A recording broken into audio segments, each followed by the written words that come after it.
What up, nerds? This is the Winner's You, and we are back in your ears. If you didn't notice, it is still June, barely. Well, I was going to say barely. We've still got like a third of the month to go, but it feels like this is. It's the solstice, baby. Is it? What does that mean? Does that just mean sun? And that's when pagans dance around Stonehenge? Is that what solstice is? Well, I was always of the belief that summer started on the 21st of June, which is today. Oh, does it? Okay. But apparently there's two different kinds of calendars, and there's some sort of astrological calendar and some other kind of calendar, and this is the astrological first day of summer, but the real first day of summer is the 1st of June. So is this that would explain the heat wave. Is this the longest day then? Is that how? Yeah, that's it. That's it. Okay. Yeah, great. Yeah. Oh well. I'll be walking out this door when we finish recording. It'll still be light, maybe. Yeah. Well, I don't know. Is it? Do we get? How much different in Scotland? So I know the sort of rule of thumb in terms of like seasons is we're about a month. Is it we're a month behind you guys down there, roughly? Does that mean? But then is this sort of distance and the tilt in the Earth's axis enough to change daylight? Like, do we get more daylight than you do? I don't know. We're not because we have daylight today until 23 minutes past 9. When does sun set in Aberdeen? Let's have a quick Google. For those watching, look at these horrible numbers for next week. Oh, lovely! 34 did I see there? Yeah, you did. Yeah, that's an amber heat warning apparently. Today it's 10:08 p.m. What time did you say your sunset? Oh wow! Yeah, you get an extra hour of it. Yeah, I did think it was maybe slightly different because I'll be in darkness before you. I didn't expect that. But I guess it doesn't kind of make sense. We hardly get any. Like, it's so funny. It's dark. I mean, we're not that far apart, really, in terms of the Earth's. Certainly won't be in a couple of weeks, baby. No, we won't. In Aberdeen tomorrow. So how it rises at 4 a.m. So yeah, we've got like six hours of darkness apparently. But that'll probably just translate into about 4, maybe 3, 4, 5 hours of actual darkness because it takes a while for when the sun goes down to actually get dark. Yeah. Anyway, this is a video game podcast, Alex. Yeah, apparently we're 8 degrees above the average temperature in the UK down here today. So yeah, you definitely get that's one thing that is definitely different down. I find that so odd because we're like, I don't know, like 300-ish miles apart. It's about 450, I think, 450 from driving. Yeah, probably more now because I'm a little bit further south. But anyway, yeah. But yeah, like temperatures are quite vastly different. We had a really hot day today. It was about 18 degrees. Oh my god, I would kill for that being like a hot day. I really would because it's actually not far off double. Yeah. Good God. Luckily, I spent some of it in an air-conditioned cinema, the Everyman Cinema, the ones with the sofas in it, with my father for Father's Day. We went to go see Disclosure Day. Is it good? Worth it? It is 3 stars. Okay, so middle of the road. Yeah, it's not his best. It's not his best. The cinema's lovely though. Lovely sofas. Interested in the cinema. We don't have anything like that. Aircon. We've basically got a Cineworld, and that's our choice up here. I'm surprised by that because I feel like cinemas are going to increasingly become a niche thing, right? As people exactly cinema so much, and as it just becomes a bit of a specialty pastime. I'm much more into the idea of going to a cinema like that. That sounds fantastic. So maybe next time down your way, we could make a trip. Oh yeah. My dad loved it. He would love the cinema because it's all like fancy schmancy stuff going on in there. It's got like a whole bar and a restaurant in it and everything, and they bring it all to your seat for you. And there's a guy. It was funny because when I walked in, the guy was telling people about like where to sit and how to wave for him if they want something during the showing. And because I kind of like half heard what he said, I then sort of came up next, and I thought he turned to me and said, "Full disclosure," as in, "Would you like to hear it again?" And I went, "Sorry, what?" And he went, "Are you here for Disclosure Day?" I was like, "Oh, that's the name of the film. Yeah. Sorry, yeah." Yeah.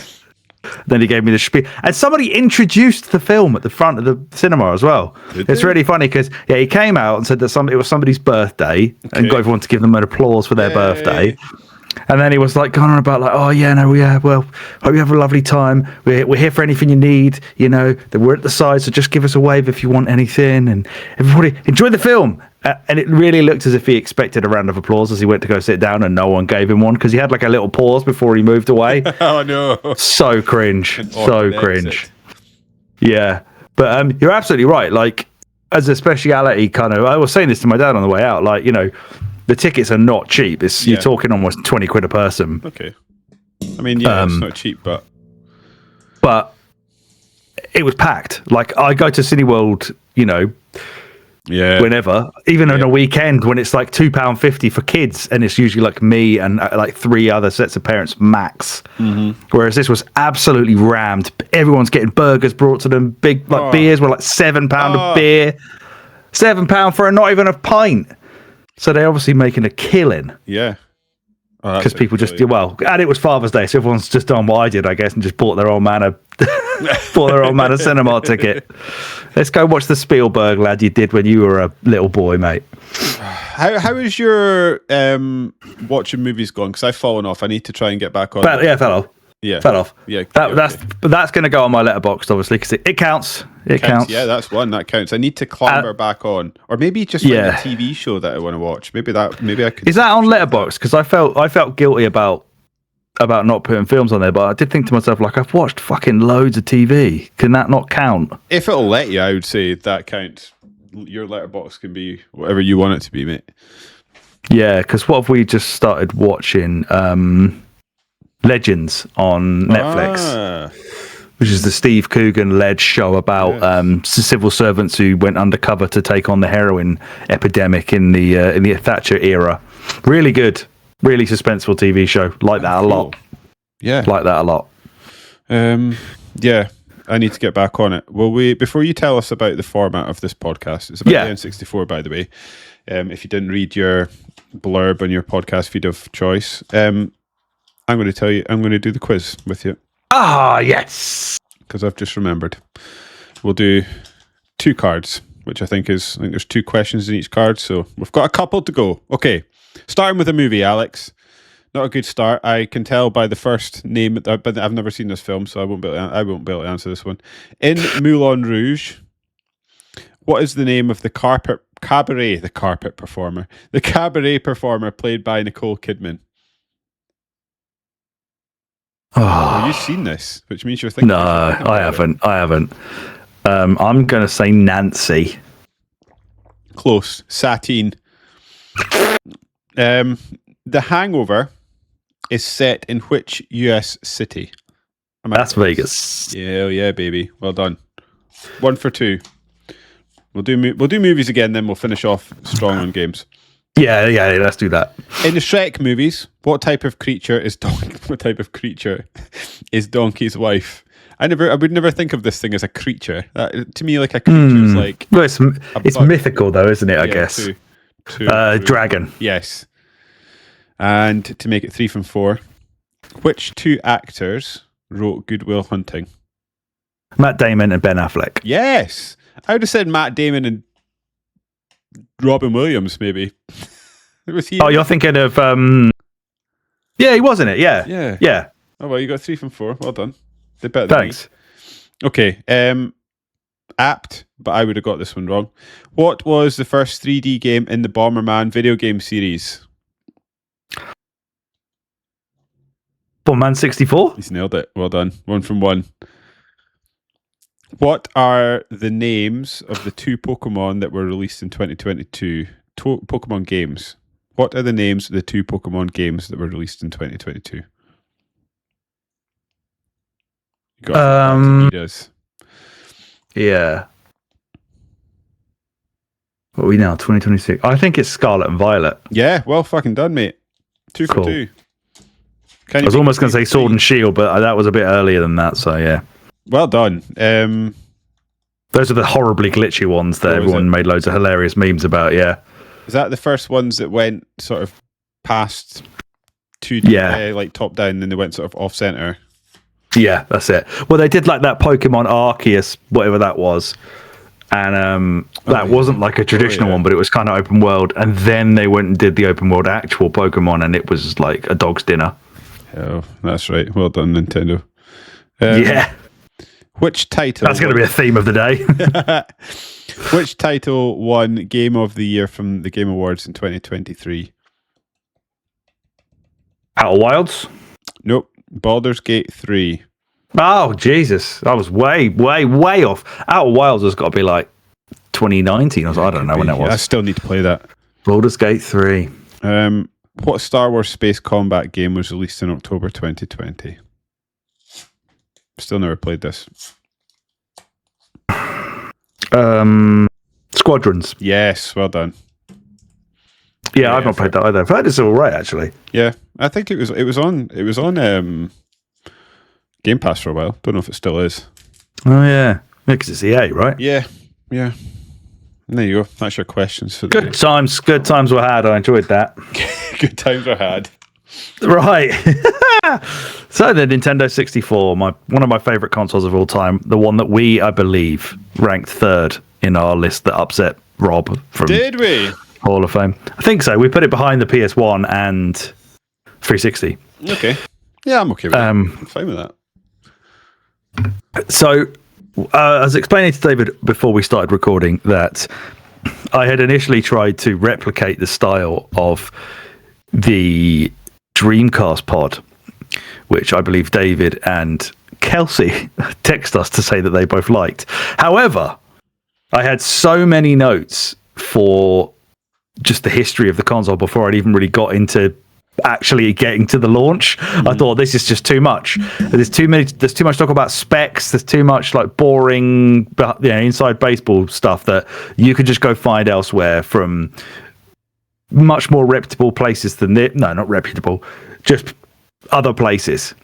And so with that in mind, what I thought we could do instead is what I've dubbed the 64 years, which is not 64 years, but it is the 64 year by year. And what I would do is we'll do every year of the console's life. I will do a brief spiel about the major stuff that happened in that year. Now, what I've done for that one, right, is I knew exactly what I wanted to write about. I knew what I was going to use to research it, mostly N64 magazine scans, because they all exist online now. You can basically read them. I wanted to go into my favorite magazine from the era, see what they were saying about it, to kind of beef up what I was talking about, and maybe get some more like topical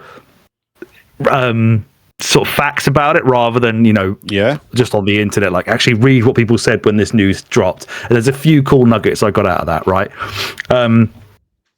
But also kind of like I was sort of struggling to find or like pin down specifics. So what I did was I asked ChatGPT, I said, right, can you break down all like the sort of major things that happened of all the years of the N64's life cycle? Can you make sure that you include this, and when it happened, because I want to talk about those? Can you use this resource of the N64 magazine scans? Tell me which issue that they come in, so then I can do some further reading. Go. And it looked as if it was really, really helpful, right? Mm-hmm. Until I actually delved deeper into it and noticed that it just lied, just fucking made up stuff. So this is all now manually done instead, because that fucking AI is bad and I deserved it. There was one bit, right, where it said that Majora's Mask was unveiled at Space World 98. And the rundown and the feedback on Space World 98. Space World was previously known as Shoshinkai. It was the Nintendo trade show that they just did for themselves until 2001, I think, from about 89 to 2001, right? So it said, oh yeah, Majora's Mask unveiled at Shoshinkai 98, and I was like, that's fucking weird, because they only released the Ocarina of Time in 98, in like November. So they went and released Ocarina of Time and then announced Majora's Mask like a week later. That sounds a bit weird. So in here he said, like, here's the issue that they wrote about it in N64. So I went in there, found fuck all for it, and I was like, well, that's weird. They didn't even have. I'd have thought they'd talk about Space World in the news section, which is where they normally did. Yes. So then I googled Nintendo Space World, went onto the Wikipedia page, went to Space World 97. Oh, what's this? There wasn't a Space World 98. They skipped it. Right, well, fuck you, ChatGPT, you liar. Didn't even exist, you pricks. Yeah. So, right, anyway, I will be doing the major news parts, and then I've got lists of what I think are the key games. And then you and I will just chat about all those games. Excellent. And then by the time we've chatted about a lot of those games, sometimes it will just be like, have you played this? No, me neither, but it was big. Sometimes it'll be, I love this, let's chat about it. And then by the time we've got to the end, David and I will do a top 10 each, and we don't have to then run into loads of spiel about the games because we'll have already covered it. We can maybe just explain why. Yes, great. Sounds fantastic. Well done.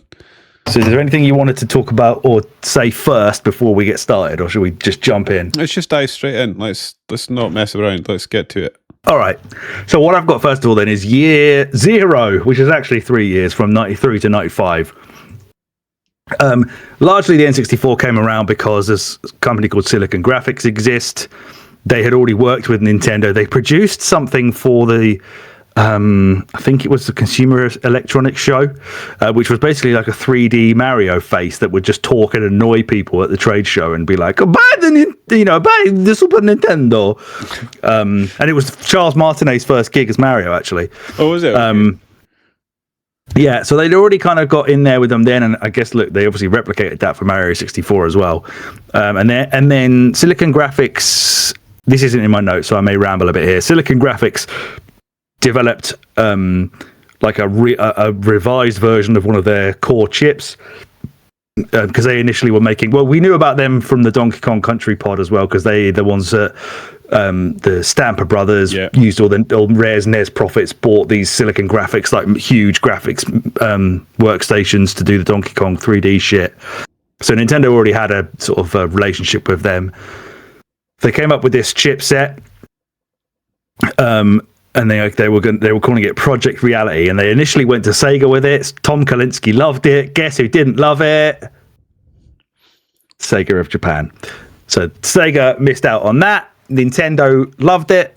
They announced at the Shoshinkai in 93 this project called Project Reality, because that was kind of the name of the chip. They claimed it was going to release in 95. And then on the 23rd of June 94, they announced the new name for Project Reality, the Ultra 64.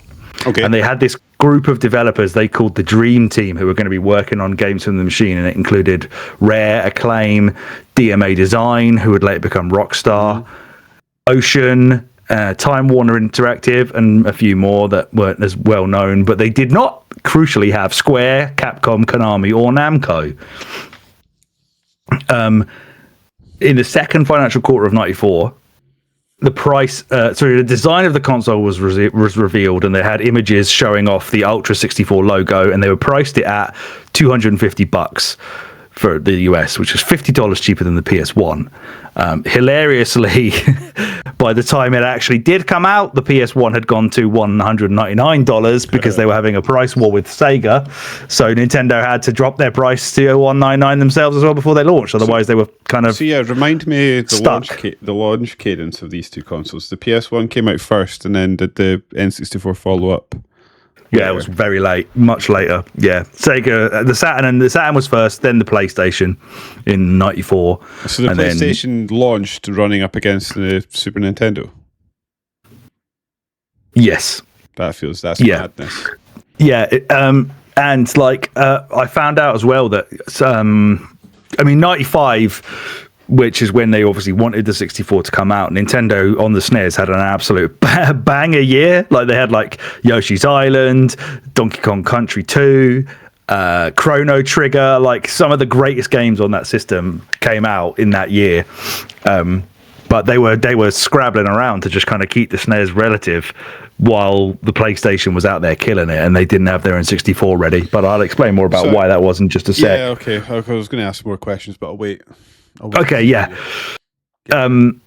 So they didn't actually unveil a controller at that point as well, which I guess, just for the sanity of everyone, let's just kind of leave this monstrosity 3-pronged thing until a bit later. We will talk about the controller when we come to Mario 64, because that's, why the controller exists.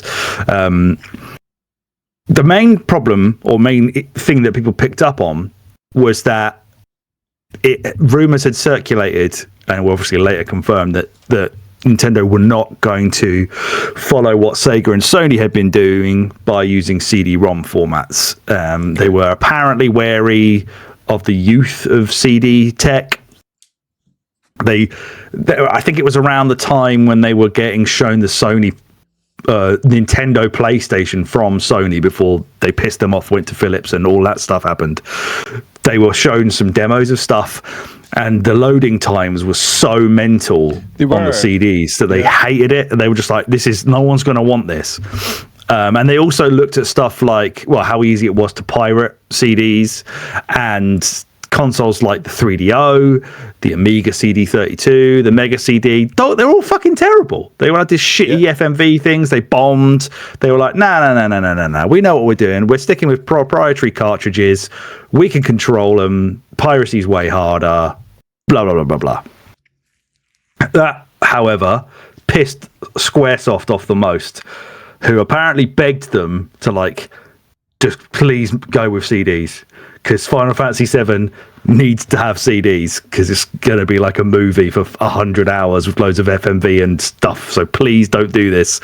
So when they did do it, they just said, right, well, we're going to Sony with it then. It's going to be on PlayStation. And it was the first Final Fantasy, of course, that was not on Nintendo hardware. And obviously they weren't alone. Yeah, it's funny that, because nowadays you think of Final Fantasy is like a PlayStation franchise, don't you? When I guess absolutely. Traditionally, it would have been a Nintendo franchise. Yeah.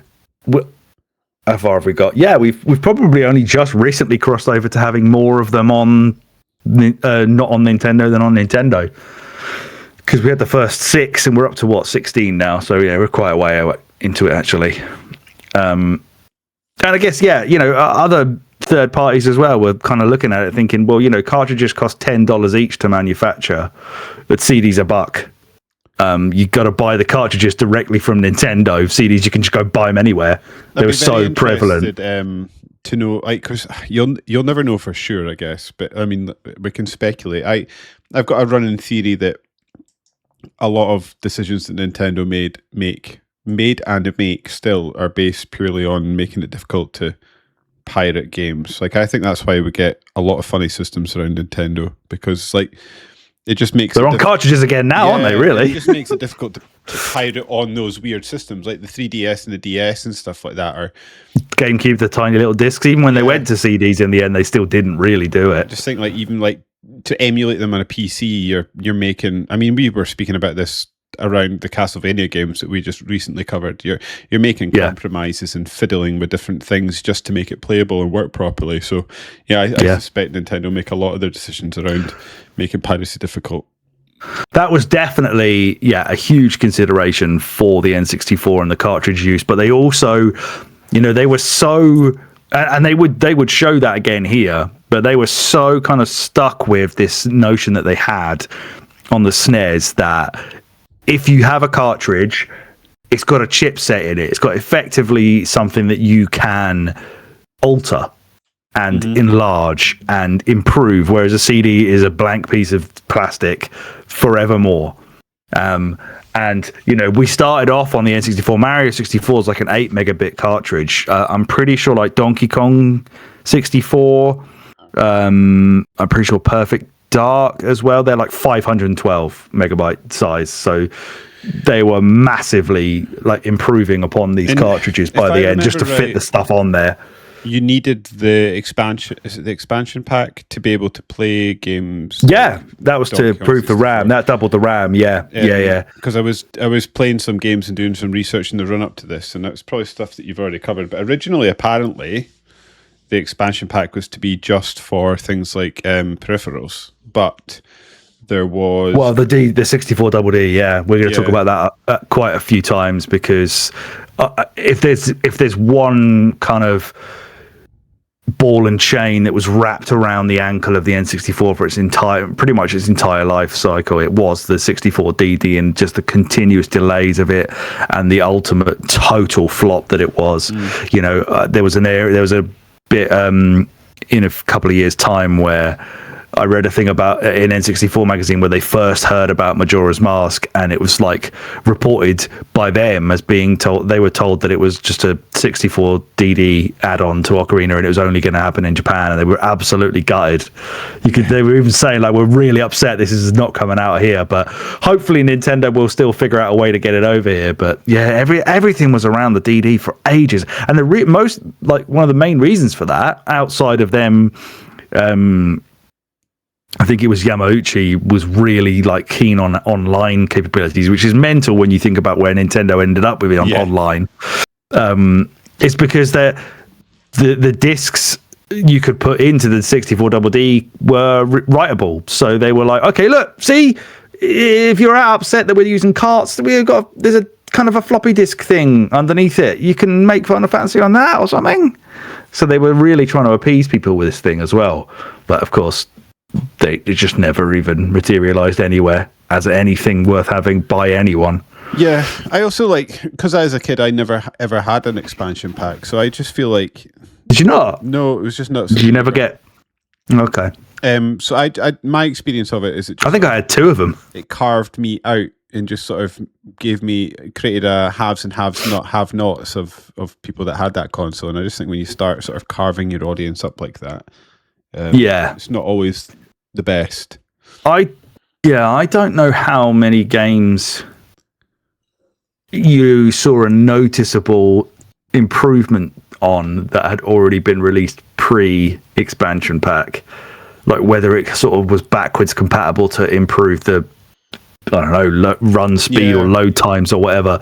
Because all I know is that for any game that needed it, pretty much except Majora's Mask, it came with it. Oh, right, Donkey Kong 64 and Perfect Dark both came with an expansion pack, and so I had 2 of them. I'm pretty sure when I was a kid. Interesting. The game that popped up for me is when I was again doing research for my own top 10 list. Star Wars Rogue Squadron. It dramatically increased the resolution. Apparently, having an expansion. Yeah. Yes, that helped, and also it helped that they that the chips that Silica Graphics had created were like micro programmable or something, where you can effectively like code stuff in this like additional top layer level that could actually change the performance of the chipsets below it. So you weren't coding in raw machine code or development code. You were like able to sort of change what resources on the motherboard of the console were being used for what graphics, FMVs, sound, whatever. You could kind of mix and match and switch it around, and like we wouldn't have had Resident Evil 2 without that capability, and the Rogue Squadron is another one of them that utilized that for things again with like high definition graphics and whatever. So Nintendo began marketing it as the world's first 64-bit system, true 64-bit system, because the Jaguar that said it had 64 bits was a lie, basically. It was clever use of maths to make it sound like it was 64-bit, but it really wasn't. But it wasn't called the Ultra 64 for very long. I think they'd actually added Nintendo on top of it at some point anyway, so it was now the Nintendo Ultra 64. But ironically, the reason it changed from Ultra 64 to Nintendo 64 was because of themselves. They had in the 80s on the NES, Nintendo had a very strict 5 games per year licensing rule for publishers on the NES. So Konami created a second company called Ultra Games in 1988 so they could release more than 5 games a year on the NES. And so because of that, they had the name Ultra Games sewn up, so Nintendo had to drop it because of their own silly licensing rules. They shot themselves in the foot. And some of the marketing that they had is actually quite funny. There was a sort of famous print ad which had a quote attributed to God saying it was the best thing I've ever seen. And there was another one that was going on about like, you can't buy this. It was the tagline is, you can't buy this. And it was going on about like, are you planning on buying games console. Oh, you don't get a 32-bit one. I know you can, but just wait. Just don't do it right now. CDs are really slow. Our cartridges are super fast.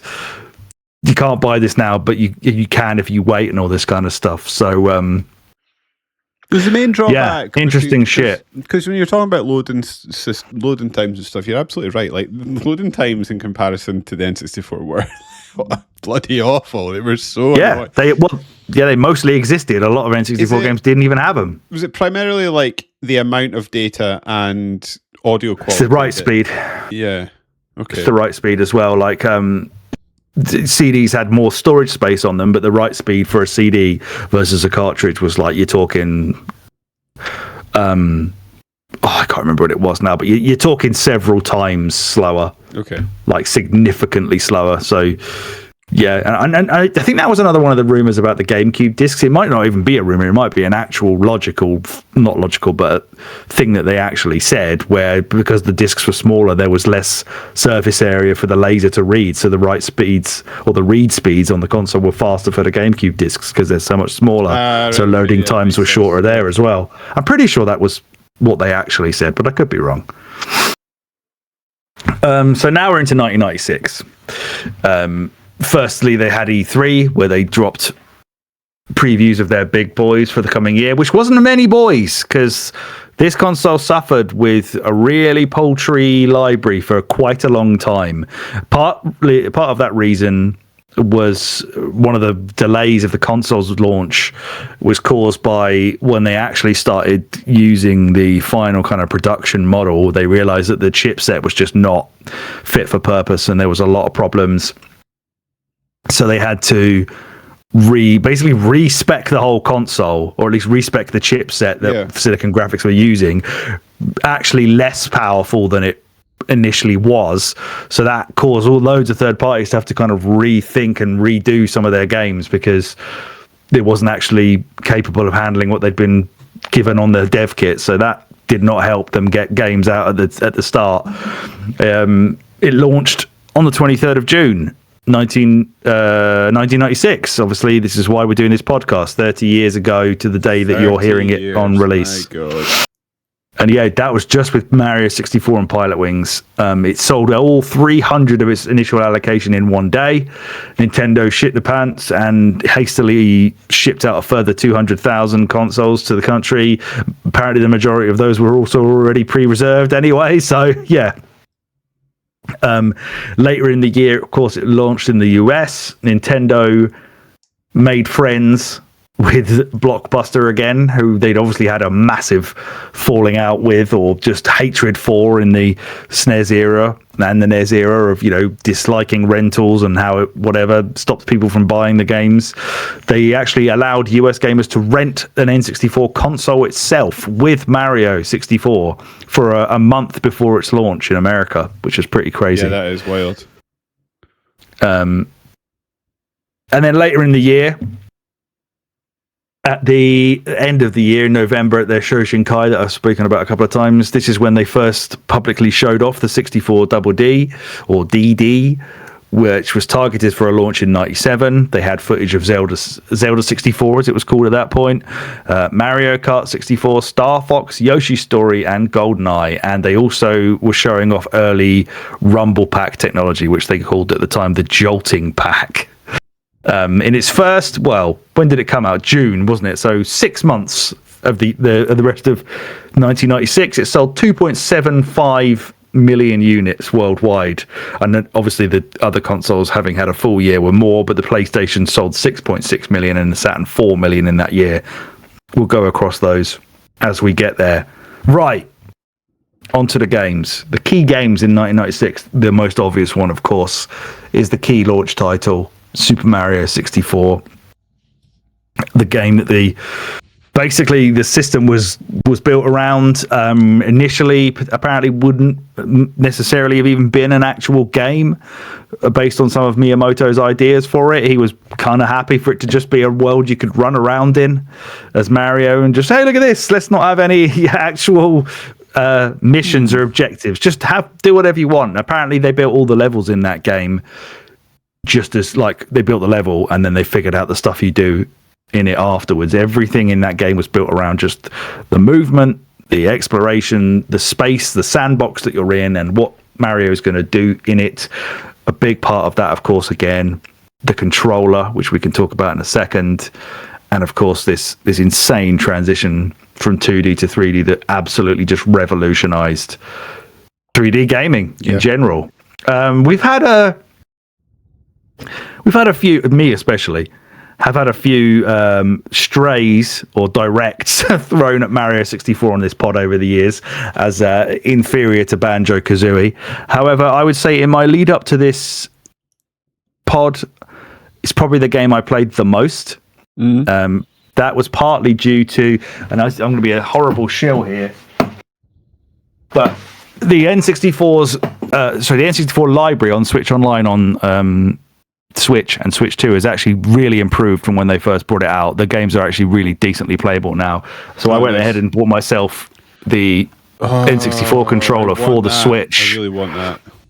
And it's a mighty fine controller. It just makes sitting there playing N64 games on the Switch just so much more enjoyable. Yeah, absolutely. Yeah. I did encounter that a few times when I was playing just with a normal controller playing N64 games in the run up to this, and my brain just doesn't like it. I need an N64 controller to play N64 games. It's you can't transpose the C buttons to a right analog stick, no matter how much it suggests that you can, which is why playing it handheld is not as fun of an experience as as it is playing it on a TV with that. But I actually played this on the All-Stars, the Mario 3D All-Stars collection, because, you know, I'm one of the however many few people actually own that. Have you got that? Did you get that? I think I've got that. That bullshit, terrible, limited release for 6 months. That's been improved on Switch too as well. I think I've got memories of, like, within fairly recent memory of going back and playing Mario 64. So, before the run up to this podcast. Yes. So we both did. I must have it. Basically, is what I'm saying. Yeah. But I played quite a lot of it because I thought to myself, like, can I really have a top 10 games on this system and exclude Mario 64 from it? Can you? And a spoiler alert is no, I cannot. But you'll have to wait until the end, dear listener, to find whereabouts it goes in that 10. It isn't as good as Banjo-Kazooie. It's certainly not as good looking as Banjo-Kazooie. When you go back and you look at the sandbox areas that they've built for some of the levels, it really is just like a floating platform that you kind of run around with invisible walls and then just like nothing all around it. Whereas the Banjo games actually feel like worlds that have edges to them, you know, proper edges to them. But you cannot deny that the movement, especially of Mario, is a phenomenal achievement at a very first go. And I remember holding so many other 3D platformers up against this. Like, I looked around at especially stuff on PlayStation and even on PlayStation 2, where if it just didn't even have like the same level of fluidity and motion as Mario 64, I just kept thinking, like, you have no excuse for this. This was done on Go 1 by Nintendo, the first 3D platformer they ever made, and they got the movement so right. They didn't get the camera right. The camera's terrible, but they got the movement so down. I don't understand how no one else could do it properly after that. The thing is, they got the camera about as right as it could have with that bloody controller. It's about as good as it could have been. Yeah. No, you're right. And there's a few games in this list that I think fall into this category. Now that you're saying that, but like, I struggled making my top 10 list quite a lot with this because me too. Because there's perhaps no console era on Earth that I can think of off the top of my head, or in existence, or that I've ever experienced, that really straddles the line between, like, for example, since we're talking about Mario 64, I'll use it as an example. Like, playing Mario 64 as a kid was one of the most seminal experiences of my life. Like, the sense of wonder that the game creates, the sense of just, like, having fun in a little sandbox playground that has been created by Nintendo for my little hands to handle that mental controller and run around in. It is genuinely some of the most amazing gaming experiences of my entire life. Playing it in 2026, I sort of have an appreciation for it without it having quite the same sense of wonder that it did back then. And I think a lot of the games on the Nintendo 64 largely fall into that category for me anyway. So like in terms of like trying to figure out where it sits in the pantheon, like I don't know, you know, like if you're trying to talk about this like removed emotions from it, you can sort of see its importance. But then when you sort of start dripping in emotions and things like that, and when you're right, when you get dropped into the world and you're just like, oh my God, I can run around this whole area and explore and trying to work out the little puzzles to get all the different stars and stuff like that. I just like, yeah, it's genuinely difficult to put into words how amazing an experience playing Super Mario 64 was. And for all the things that we like complain about the camera angles and stuff today, like when I was a kid, I didn't care about any of that. I was too busy having fun to be worried about the camera angles or whether the camera was moving properly. Because you're right, like as a first sort of time of asking, just moving Mario around is so good. Like it is perfect almost. I was go as far to say. Yeah, it and that's where the most enjoyment of the game comes from, isn't it? Because there is some small amounts of dialogue. You know, Banjo-Kazooie is full of it. It's got tons of world building, character development, jokes. Everyone talks to you. Everyone gives you objectives for getting the jigsaw puzzles. They even talk to you. The Gruntilda even chat shit at you as you're just running around. Whereas this one, you know, sometimes it is just, here's a kind of vague description. Plop, in you go. Figure that out, mate. And I even found that now. There was some where I was just kind of like, what? What? Do what? I don't understand what it was asking me to do sometimes. And I suppose, you know, that again is going to come down to this Nintendo trapping of, you know, gameplay overall, right? Just if you get the satisfaction that you can get sometimes for when it actually starts to really challenge your platforming capabilities, wall kicking, back flipping, all that kind of stuff, lobbing Bowser onto a bomb. Hilarious that they took out the so long gay Bowser bit in the Mario 3D All Stars. Do you know what he was what's he meant to say? He's supposed to be saying dear Bowser, but it sounds so much like gay they just removed it, so he just says bye bye. So that just feels amazing, and probably has a higher. No, there's no probably about it. What am I talking about? This game has a way higher skill ceiling than Banjo-Kazooie. It's far harder than that game. I just don't like it as much. And as you said, playing it now, it kind of looks a bit and feels a bit basic at times, even though it is on the other side of that scale, like just so pure, such pure Nintendo experience. And we constantly can't deny how important it is. No. What do you think about the controller? Well, yeah, go on. You had another question. I was just sort of you've sort of gone into it a little bit, but I just wanted to sort of poke at your feelings on sort of when you were making your list, the like Mario 64 now versus then. How do you sort of equate that on your list? Have you like I think I've tried to split the difference between just making my list like a hubristic David's nostalgic trip down memory lane and games that I think are still worth playing today. Have you tried to straddle both of those? Yeah, I've tried to straddle both of those and probably ended up missing both. That is what my concern is. I think I've probably failed in that as well. But I think when I started to look at like my honorable when I had my whole list and I had all my honorable mentions, and I thought to myself, look, I'm not going to double up on anything like wrestling games or football games, even though I could. And I'm not going to double up on GoldenEye and Perfect Dark. Like if one of those games is going in there, it's just one of them. That's what I did. Yeah. So when I actually started to look at what I had left, there was nothing on there where I could look at Super Mario 64 and be like, this is definitively better than that for as long a period of time as you can get out of Mario 64. For example, Wave Race. Brilliant. Great fun for 15 minutes. Mario 64, you can probably smash through it for hours and hours. And I did. Yeah, I played it in multiple settings. Yeah, that's a good point.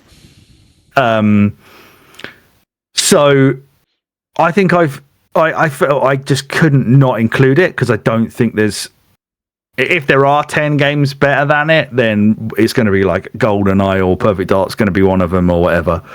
And I wanted to avoid that. So I think I included it because it felt like it had to be, but I've put it in my list there where I think it should be. So it's not high, effectively, is what I'm saying.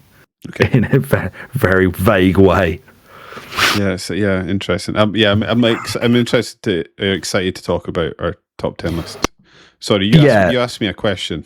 Well, yeah, I did, and I'm gonna kind of add a little bit more meat to that question as well, because I asked you about like what you think of the controller, and I have vivid memories of I had been mostly playing on Mega Drive. That's all I had at this point in my life. I didn't get a PlayStation before it or anything like that. I'm pretty sure it was issue 1 of N64 magazine. It could have been something else, but it came with a VHS, like promotional VHS of Nintendo 64 stuff. And I must have worn that poor bastard tape out because I watched it so often. I was desperate. I asked my parents to get it for me Christmas 97. Obviously, it launched March 97 in the UK. And I have vivid memories of that Christmas. I opened the N64 box. It had GoldenEye and it had Diddy Kong Racing with it. And me and my dad probably spent about 20 minutes trying to figure out what the fuck that controller was and how to hold it right and why does this feel so weird. Especially my dad, obviously, because he wasn't really as much of a gamer as I was, even at that point. So my question to you is now two-pronged. What is your kind of first memories, experience? How did you get your N64? When did you get your N64? And then did you also struggle with the controller? And what are your thoughts on the controller looking back, even now? Because I have quite a nostalgic feeling towards this controller, even though, well, yeah, I mean, it's miles better than the PS1 controller, which didn't even have an analog stick on it at that point. And I've never had a problem with the three-pronged thing. I just haven't. It's easy to switch if you need a D-pad, which you don't often do. And I love the Z button on the back as well as a little trigger. But yeah, I'll hand it over to you. Yeah, I don't know. Like I'll start. I think I'm mostly positive, but I'll start with the negatives, so then I can just sort of power on. Like the design is a bit mental. Like having a controller that you've got to hold in different ways depending on what you're playing. I don't even know how to describe it, which makes me think maybe I don't know what I'm gibbering nonsense, and that actually it's totally fine. Like I don't remember ever having an issue with it. I don't remember really ever playing a game that I didn't hold it in the way that I used the analog stick. I think the wrestling games had the D-pad. Is that maybe the one time I would have done it? Possibly. Probably, yeah. But yeah. I love the fact that they gave out like kind of instructions in the box to like for ways to hold it with little pictures, and one of them is them holding the D-pad and stick, so on like full left, which is gross. Go full left. There must be at least one that's done it. I mean, the closest.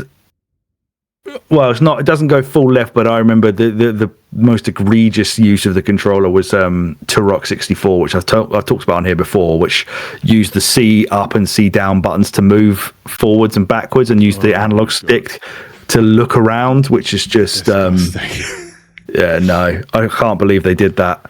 And of course, there was the GoldenEye option to have two of them. If you wanted to dual analog, so you could change your control scheme to hold two, one in each hand. You know what? As a visual thing, it's one of the most recognizable controllers out there, I would say. Like, yeah, it is, isn't it? And I think that is something to be said for it. It's a sort of piece of gaming history that is quite fun to see.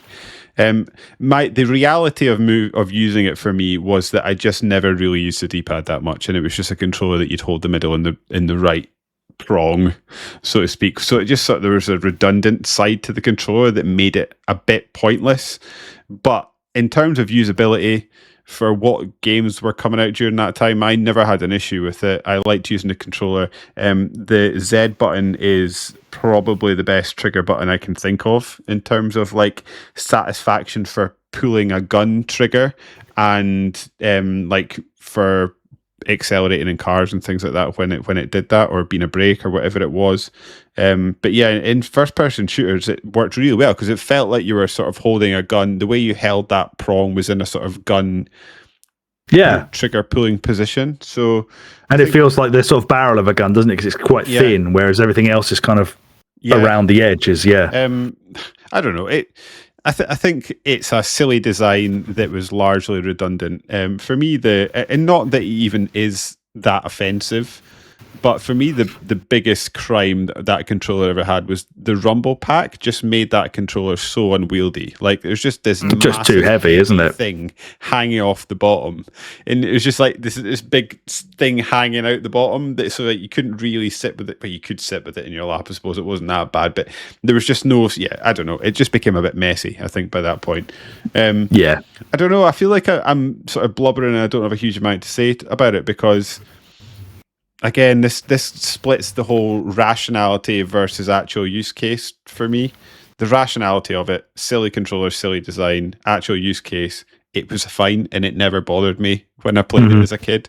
I think that obviously going back to it today, the problems with it are never usually anything to do with the controller design. It's just that the way we control games has changed. So, like, obviously, it having only one analog stick instead of two. That's basically it, right? It's the problem. It's not the shape or the layout of the controller. It's just the input methods have changed. Yeah, but I think even then, the layout of the buttons is probably still better than anything else that was out there because of that trigger that you had, and you still had access to the shoulder pads, and you had 6 face buttons. Which allowed for things like strafing in first-person shooters, which just was not possible on anything else until Sony brought out the DualShock. Yep, absolutely, I agree. Certainly was never possible on Saturn. You know, if you play a game on Saturn that also came out on N64, and there aren't many of them, but something like a Doom or whatever, you've got no chance to have any sort of strafing. It's all just stand, stop, turn, move, stop, turn, move. It's, And I tell you what, Doom 64 needs strafing, so it had to have it. It's better for having it. Yeah, that is a game that's not in my top 10 purely because there's just the remaster of that on modern consoles is just so much better. Just why would you ever? That was one thing I also struggled with. I know we're jumping about with this top 10 list. Is I sort of tried to like there's games on this list that were on Nintendo 64. However, I maybe came to them later on, like Doom 64. I never played it on Nintendo 64. And you shouldn't because it's incredibly dark. Apparently, you have to turn your contrast right up. And yeah, like games that I've got quite a lot of fondness for, like Conker's Bad Fur Day, also didn't make it because I played the remaster on Xbox. I never played it on N64, so it sort of, I don't know, in some ways made my life easier for selecting some of these games or not selecting them. Yeah. The other launch game then. I'm going to start that again. The other launch game then. Yes. Pilot Wings. This was a game... Never played it in my life. Never played it. I mean, I mainly... Have you played any? Did you play the SNES one? Have we played that on our... That might actually be one of the ones on our roulette that we drew last time that we've actually got to play. Oh, did it? Okay, well, I haven't played it yet. Is there a Pilot Wings on 3DS or DS? I think I've played that briefly, if there is. Oh, yeah, there might have been, yeah. Yeah, like a Pilot Wings 3D or something on 3DS, yeah. Yeah. I've watched quite a lot of people playing it, but it's one of these ones I was like, I don't think this is going to make my list, so I just didn't bother engaging with it beyond it being sort of an interesting sort of piece of history, these games. Yeah. This was also sort of co-developed by Miyamoto at the same time he was working on Mario 64, so it's kind of a bit mental that he was basically a part of everything that was on the N64 for about 4 months. I remember a friend of mine had this we'd mainly just muck about with it. You'd muck about with it.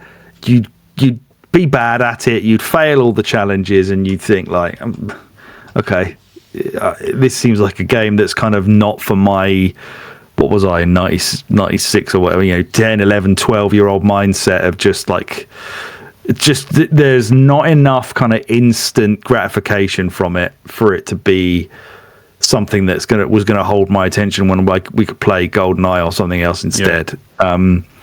Yeah, it's quite impressive for like a sort of a tech demo-y kind of thing, which they've obviously gone back to, as you said, with the 3D one on 3DS, because I'm pretty sure that was quite near the launch there as well.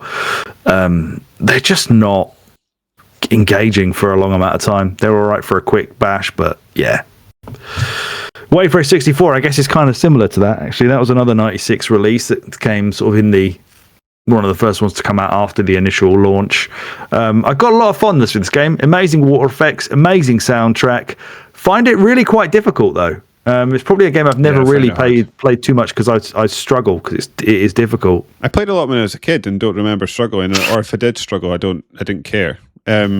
Yeah. Maybe you're playing multiplayer a lot as well, so that kind of, yeah, I've got a lot of fondness for this game as well. Dearly love it. The thing that I remember watching a video, and I actually went back looking for it, and I wasn't able to find it.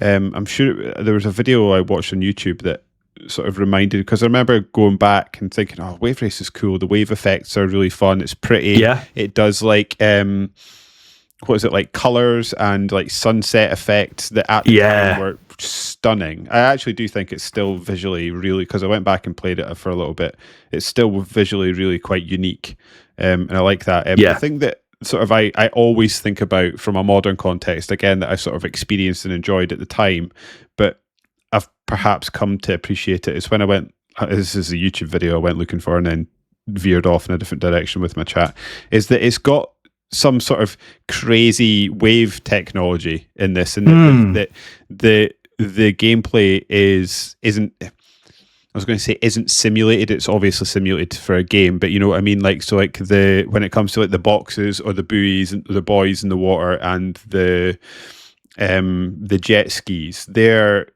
reacting to the waves rather than it being a simulated bobbing effect. So they've actually got like I don't know what the term is because I couldn't find the video, but basically they've created like a working wave.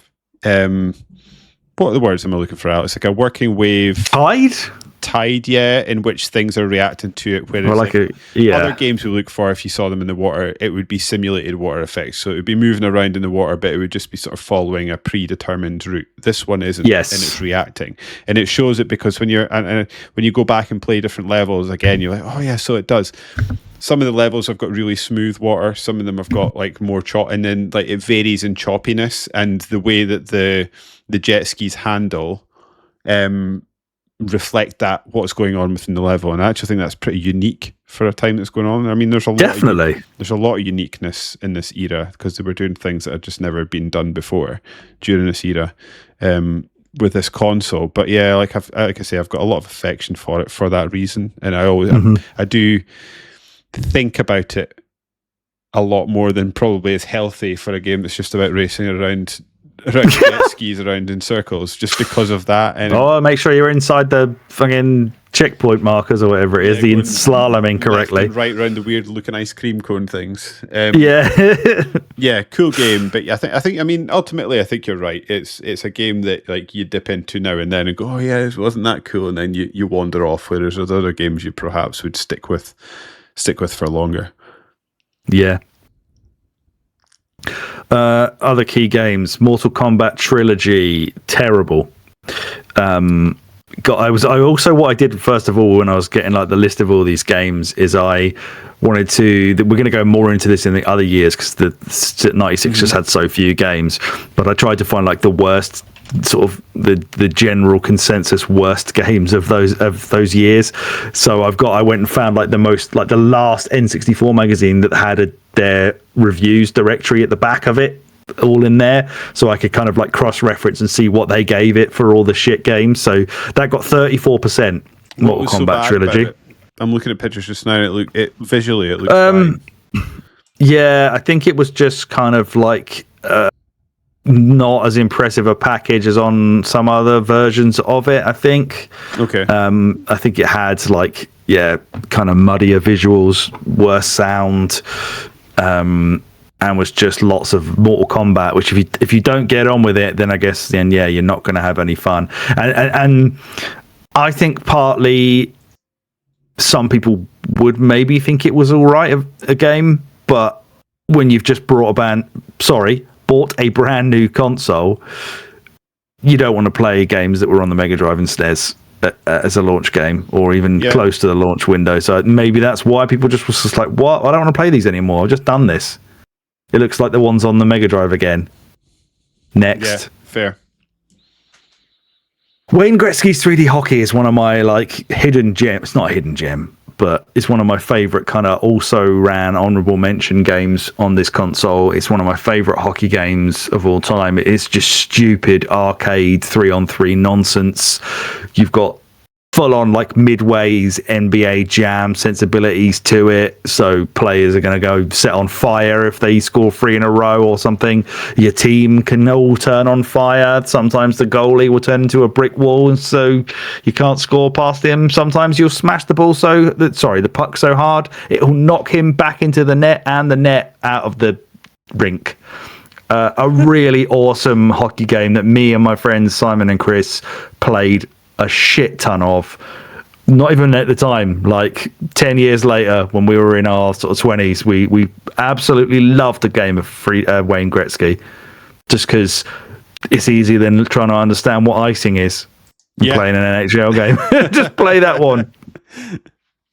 You got any history with that? No, I've got a feeling you and I got a couple of releases, I think. Yeah, I've got a feeling you and I have played this at some point over the years together. Or maybe. But beyond that, I don't really... We may have played NHL Hits, which is like the spiritual successor. Yeah, it could be. Is what I think we might have played. It's not one that I've got too much knowledge of, I'll be honest. Yeah. It looks quite pretty, though. I like the big sprites. Yeah, they're massive. Yeah. And the side-on view kind of makes it... Well, it looks like it might cause issues when you're so used to playing the kind of top-down, back of the rink version that you get on the NHL games, but it does work surprisingly nicely. The turbo button that you had to go really fast was great, and there was also you could press A and B together, and it would always do it would pass it across the face of the goal to someone else who would tap it in at the far post. Spot on. We used to call that an AB. Was that an A-B? And if you held down A and B at the same time, so the computer would take the shot for you, that was seen as lesser for me, Chris and Simon, to what we would call a self-A-B, where you passed it to yourself and took the shot yourself. No, that was a self-A-B. That was a self-A-B. Great times. I always wonder, parents, I guess there's modern equivalents, but parents walking past bedrooms in those years, they must have been like, what are my kids talking about? Oh yeah, absolute nonsense is coming out of their mouth. Yeah, I'd always get comments from the parents that everyone always knew that we were there because the three of us were always so loud up there, just yelling at each other. I always remember when they were playing something. They must have been playing FIFA or Pro Evo or whatever, and I'd gone to take a shit, and then I just heard Chris bounding down the hallway going, "Simon's being the biggest dickhead ever," and I can't even remember what he was going on about, but he was just saying something disparaging about Liverpool whilst playing as Man United, and Chris just repeatedly saying Simon's being the biggest dickhead ever. It was great. What a life. Not a great life. Well, for me, playing Killer Instinct Gold. Interesting fact about Killer Instinct Gold. This was one of the games that suffered the most from the Silicon Graphics chip debacle, where initially they were actually as well, when it came to marketing, pre-launch marketing for the N64, because Silicon Graphics had worked on things like Terminator 2, or at least their systems had been used on things like Terminator 2 and Jurassic Park, they were saying shit like, "Oh, you're going to play a console that's as powerful as the machines that made Jurassic Park," which may have been true at first, but once they realized that the chips weren't, they had to sort of lower the spec. That kind of fucked that one, and it fucked specifically Rare with Killer Instinct Gold, as that was going to be basically almost an arcade perfect port, and ended up not being one. And they therefore panicked and released it on the SNES to kind of tide themselves over while they fixed the N64 one. So SNES one sold the SNES. SNES one sold like 3 million copies. I'm a big fan. Of a happy accident. The SNES version, or whatever you would call it. What? Yeah, I think that's just Killer Instinct, isn't it? This was just like the better version. What surprises me about that, and I know that you like Killer Instinct and you have history with it because we've talked about it before, is I personally think that Killer Instinct is one of the hardest fighting games there has ever been. I think to get good and play that game properly is like some kind of martial art form of your thumbs. Like the combo system is so insane. I remember I played weirdly, like my uncle got married to a woman who'd already got a kid, and this was like when I was probably I don't know, 14 or 15 or something, and he was like a teenager, probably even maybe in his early 20s at that point. I remember like I'd barely spent much time with my uncle. I'd never met his wife or her son, and we went to go visit him, and he was there, and he was like, he had a full set of DJ decks that he was really good at, and he was shit hot at Killer Instinct Gold. And I was like, who the fuck is this guy? And I never really spent much time with him thereafter, but I was kind of like in awe of this dude. Like, he just DJs in his room and then does combos on Killer Instinct. I only kicked the fuck out of me on that game as well. Like, it was he was bullying me, and he knew it. He knew what he was doing the moment he loaded it up, and he knew all those combos in his head, and it was just like a blur across the screen. Just a bloodbath. Poor little Alex. Yeah. Like, I assume you must have got somewhat decent at that game to be able to have enjoyed it in any way on the SNES at least. I don't know, man. I think I've got most of my time I would while away the summers playing Super Nintendo and then latterly N64 in my next door neighbor's grandson's bedroom. We would just play it over and over again. Like I don't know if we often fought each other. We just were happy to take turns, and then we'd just sort of someone would play, and then you'd get as far as you could until you died, and then someone else would start again. So I think I just sort of did the initial fights over and over again, and was quite happy. Okay. Like, I just didn't care when I was younger doing that stuff. I just happily bash my head, and do the same bit over and over again. No problem. Yeah. Cruising USA was another one that came out that year. That got 24% in N64 magazine, and in their directory they said dump. Less about driving, more a rule book on how to cock up console games. So I'm assuming it wasn't a very good arcade port. No. One of the key sort of first. Well, this was one of the launch games, I think, for the. Was it the US? No, it may have just been us that got it for launch, but very soon after was like the next big thing after Mario was Star Wars Shadows of the Empire, probably mostly for its Hoth battle where you get to tie up the legs of some AT-ATs or STs, whatever the fuck they are, trip them up. But from what I can remember, the rest of that game is kind of shit.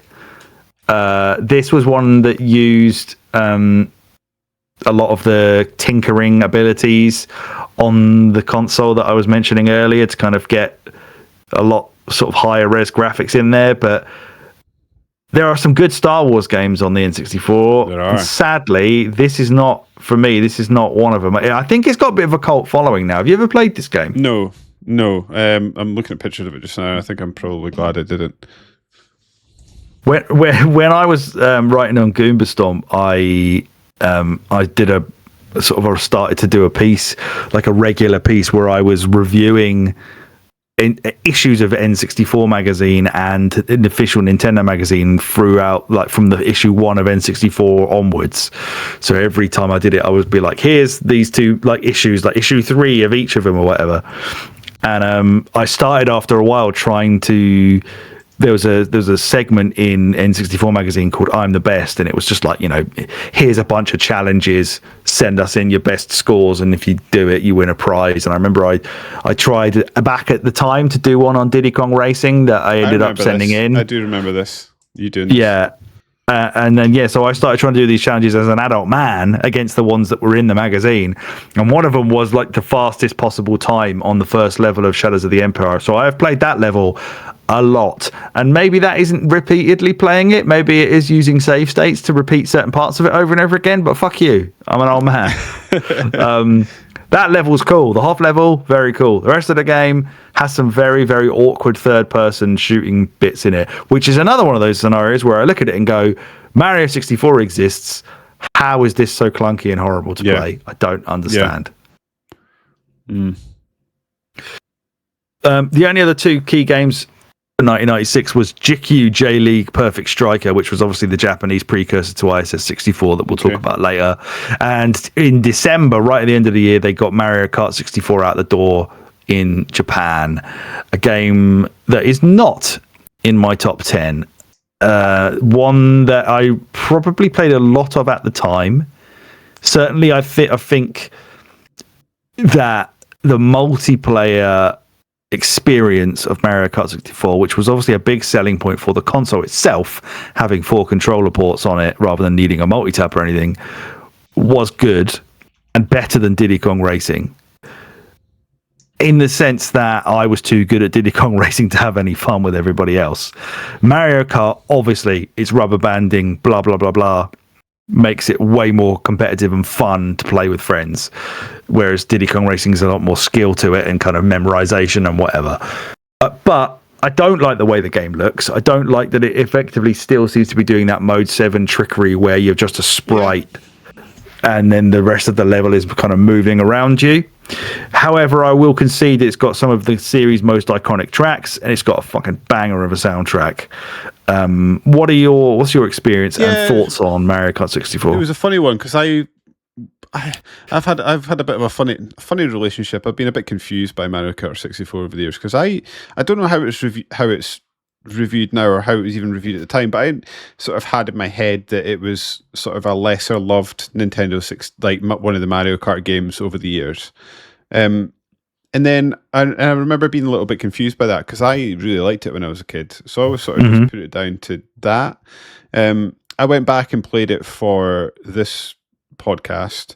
Yeah. And I was reminded of a couple things. One, like you're saying, the soundtrack is amazing. And I was pleasantly surprised about how good a lot of the tracks were. I was like, oh yeah, some of these are like banging tracks. Like, they're just they're unforgettable, aren't they? Yeah. I'd forgotten that we had sort of seen them first on Nintendo 64. I will say that I played it on 50cc when I was playing it, so I was maybe going too slow. However, there's a lot of sort of open nothingness going on in a lot of these tracks, and I don't remember that really being a thing. It's certainly not a thing in Mario Kart just now, and I would argue that it wasn't a thing in Mario Kart on the Super Nintendo. Definitely not on the Super Nintendo one. That was slalom as hell, that one. Yeah, so it is in my top 10 list. However, it's sort of fallen towards the bottom because of that. Like it's a sort of again we're back to the old problem with David in this console. It's a sort of mirror, like it's a inner battle between remembering the fun that I had at the time playing this game versus the sort of reality of looking at it today, and realizing it's perhaps a bit simple for my liking. Whilst also acknowledging that the quality of the courses that are on the cart are up there with some of the best. Yeah, I think it's is it the best seller or one of the best selling ones on the console? I think it might be the best one after Mario 64, is it? Let's have a look. Yeah, it is. Second highest seller on the system, 9.8 million. So, it did its job. Yes. Certainly did that. Right. That's the end of 96. So we're into the first kind of main year now. We're in 1997, where, as I said earlier, the N64 launched in Europe on the 1st of March, 1997. It was 250 quid at the time. Sony responded to that by cutting the price of the PS1 in the UK to £129. So Nintendo had to going for it, weren't they? Yeah, Nintendo had to cut the price of that console twice within about 6 months, and people were not happy. I'm pretty sure they had to refund a fair amount of people who bought the console and then found that it was like reduced in price by like 50 quid or whatever. It basically went to 100 quid within 6 months of coming out from 250, which is mental. They learned from their mistake. Didn't do that again with the 3DS. Well, yeah, exactly. They just gave us some. Well, they gave us some free stuff, but yeah, they still did do it again. Yeah. The launch titles we got were Mario 64, Pilot Wings, Shadows of the Empire, and Turok 64, which has that aforementioned disgusting control scheme. They began discussing memory expansion plans in 97. Primarily, the expansion pack was associated at that stage with Zelda 64 and, as David mentioned, like future 64 DD software. At E3 in 97, they showed off Zelda, they showed Banjo, Diddy Kong Racing, Yoshi's Story, GoldenEye, Star Fox, the main ones there. Star Fox obviously was shown off with the Rumble Pack, which was the first major force feedback peripheral for a console. You may notice that in all those major games shown at E3, absolutely none of them were made by anyone other than Nintendo or Rare, as will be basically the entire the story for most of the console's life. Zelda 64, despite being shown at E3 97 and originally expected in 1997, repeatedly was delayed. First to late 97, then to winter 97, then to spring 98, and ultimately didn't come out until November 98 in Japan and North America. Lots of problems with that one's release. It was first playable later that year at the now renamed Shoshinkai, which was now called Space World in 1997, which another trade show that went by where Nintendo kept still insisting the 64 Double D was coming soon when it wasn't. And then October is when I said, so March it came out. October was when the N64 got its second price cut in the UK, down to just 100 quid, 60% decrease in price since its launch in March, which is absolutely nuts. They apparently also set a price decrease for most games that they themselves would publish to 50 quid a pop, which is mad to think that in 1997 we were paying 50 quid, more than 50 quid before they announced this drop for a game, which is basically, if with inflation, it's got to be way more than we're paying now. Yeah, I remember South Park's for the Nintendo 64 being even more than that. Some games on this console were mega expensive. Yeah, they were, and again, that's because they cost like £9 more per £10 to manufacture than a CD. One of the weird stories, it's not really anything to do with the N64, is that late in the year of 97, the Game Boy and Game Watch creator or inventor Gunpei Yokoi was killed in a car crash. Now, he wasn't actually killed in a car crash. He had a car crash, a minor collision with the car in front of him. He got out to inspect the damage beside the road and got hit by a fucking car. Wow. And died from that. He had left Nintendo the previous year, but good God, what a way to go. But what a legendary man to have been the inventor of the Game Boy. Unbelievable impact that man left on the world, and probably the windscreen of that car. Yeah. The N64, I think this was the N64's best year in terms of sales, despite not being the Zelda year. It sold 9.42 million units worldwide in 1997. For contrast, the PlayStation 1 sold 17.2 million units, and the Saturn 1.8 million. Spoiler alert, the Saturn figures are going to get really funny by the end of this. There's also a really interesting thing that I didn't actually dig that much into, but Nintendo actually sued Prima Publishing over the copyrights to the maps of GoldenEye. They lost the suit. So I'm assuming that... For putting them in their guides. Yeah, I assume Nintendo tried to sue them for that, and they lost, because how else are you going to do a guide without that? Yeah. Key games of the year. Turok Dinosaur Hunter. Have you played this game? Because if you play it now, there's a remastered version by Night Dive, which is fine. It's so fast. Like, it's like you're playing the game in 2 times speed.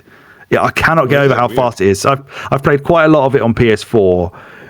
it's so confusing, man. The maps in it are like almost impossible to figure out where the hell you're meant to go. Everything is coming at you so fast. The fogging is ridiculous. The platforming is really hard. And then if you go back and add all the actual control schemes in that I couldn't find a way to change on the N64, I hate this game so much. Have you ever played it? So yeah, I don't have a huge amount to say about it because I can't really remember. I did play it when I was a kid. Yeah. But when I was going back to make this list, I remember I was texting you about it. I think by the time I'd done a first pass, I had 7 in my top 10. And I was like, well, Turok's just not going to make this list. So I just didn't even go back to even test it. Yeah. That got, we talk a lot on the draft episodes about a Nintendo bump. That got a pre-GoldenEye bump like you wouldn't fucking believe. And it didn't fucking deserve.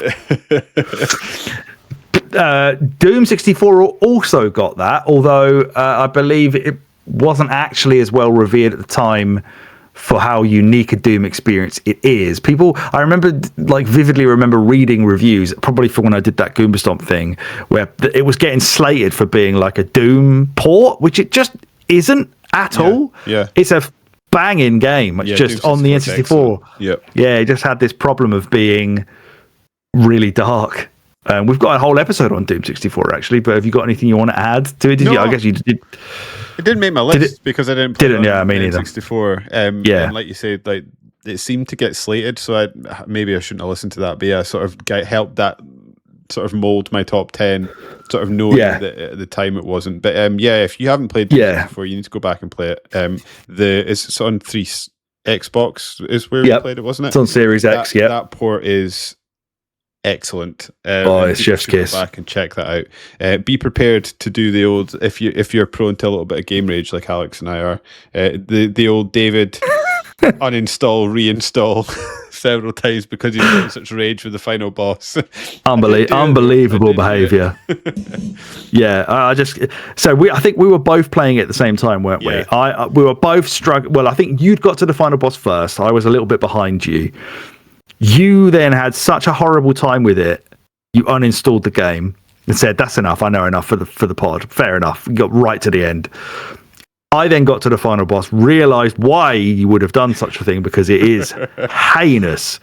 You then did something else and then must have decided that wasn't how you were going to play that shit.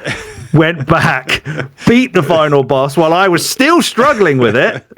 So I had the ignominy of being late to the party, have you give up, and then come back and still manage to do it before I did, despite me continuously playing it at that point and wanting to die. It's a magnificent game, but that end boss is abhorrent. I can't even remember what it is. It's just not fun. I don't want to remember. John Carmack's head in the inside of it as well, doesn't it? If you sort of yeah. Is it John Carmack or John Romero? It could be Romero. Maybe it is John Carmack. Romero, I remember his head's on spikes in some game, isn't it? Yeah. Really what cool a game. A very topical key game from 97 that's we're about to come out probably a couple of days after you hear this podcast. Star Fox 64, or Lilac Wars as it was forced to be called over here. You got that pre-ordered? I have. You're diving in. Yeah, because it's only about 40 quid, so I'm playing it for that. I played the demo. It's really spot on. Obviously it's the same sort of game, but it looks absolutely phenomenal. And I really love this game. Record a Winners You podcast with us VTubing as those. You know how you can do. We have to try it. That'd be so fun. Yeah. Yeah. Well, I need to get a USB webcam. I suppose we have USB webcams right now. I'm using it right now. Yeah. This will probably work. It's probably too powerful for the Switch. What it's trying to do. You'll plug it in and it'll just melt. Yeah. I think this game's absolutely incredible. Is it just because I don't really I've played this game, but I never played it enough to really get it. Is it just like Outrun but flying?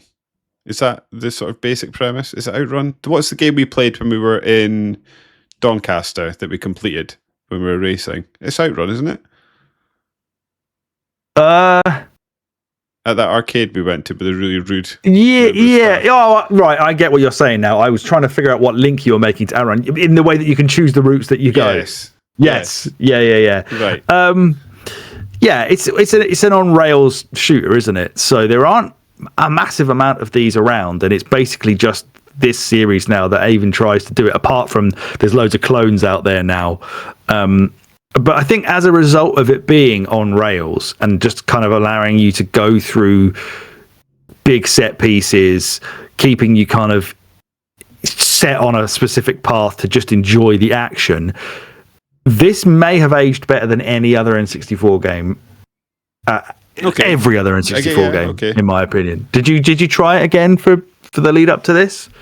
No, it's not. I don't think it's my thing, to be honest. Okay, I think I could talk you into it being your thing. Yeah, you have to bring your Switch to York.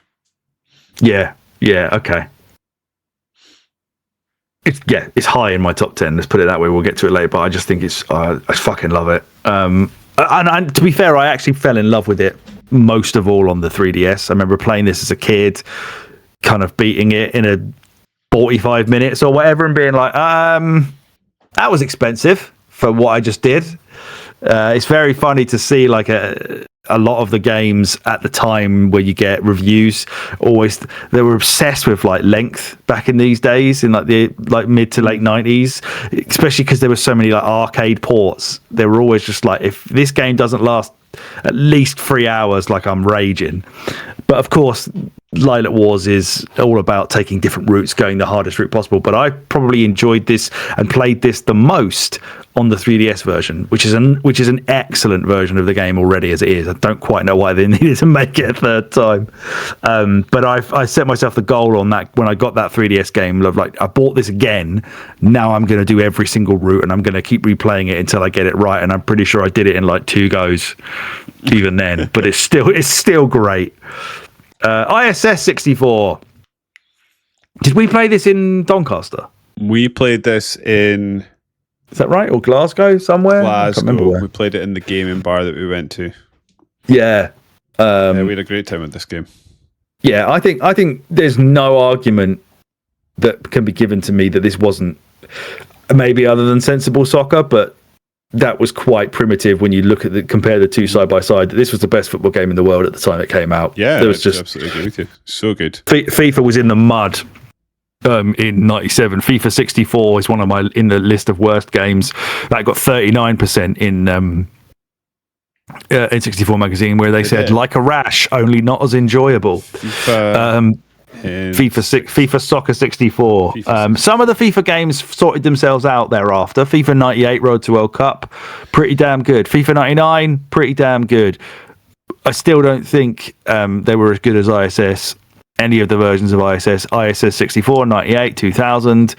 That's until ISS Pro Evolution came along on the PS1. These were the best football games ever made, in my opinion. ISS 64 was amazing. I quite liked the FIFA games on the PS1. PS1? Well, yeah.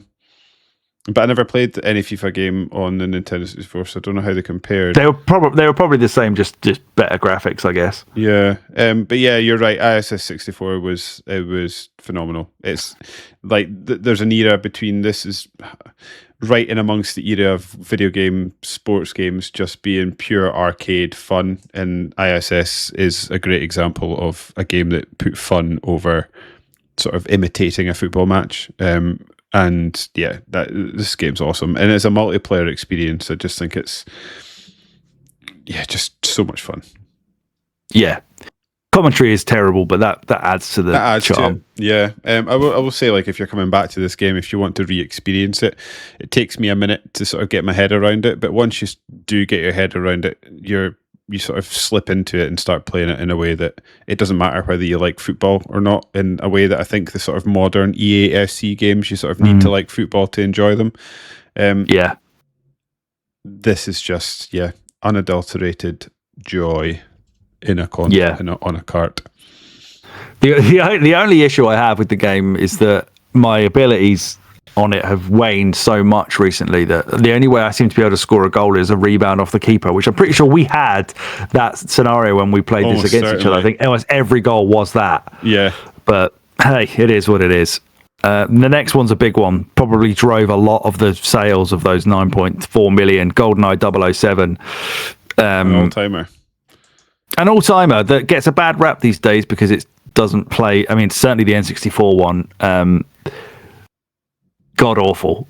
to not god awful, but like frame rate wise, all that kind of stuff. Like you try and play the 4-player now, you'll wonder how you ever managed to put up with that as a kid. Yeah, I mean, I'm pretty sure the sort of split screen version of GoldenEye was there just to ruin friendships. Like, it wasn't there for fun. It was there if you just like, I want to get someone out of my life, right? We'll play N64 GoldenEye split screen together, and then we'll fall out over someone's screen watching.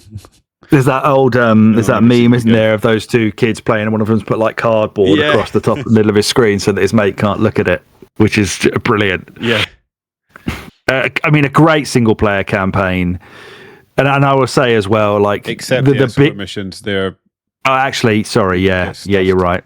Yeah, you're right. Some of those missions are dreadful. Anything with Natalia involved. Natalia, well, in that, was it Control or something? I think it's Control. Yeah, a game I've still never completed on 007 or whatever it is, 00 Agent. No.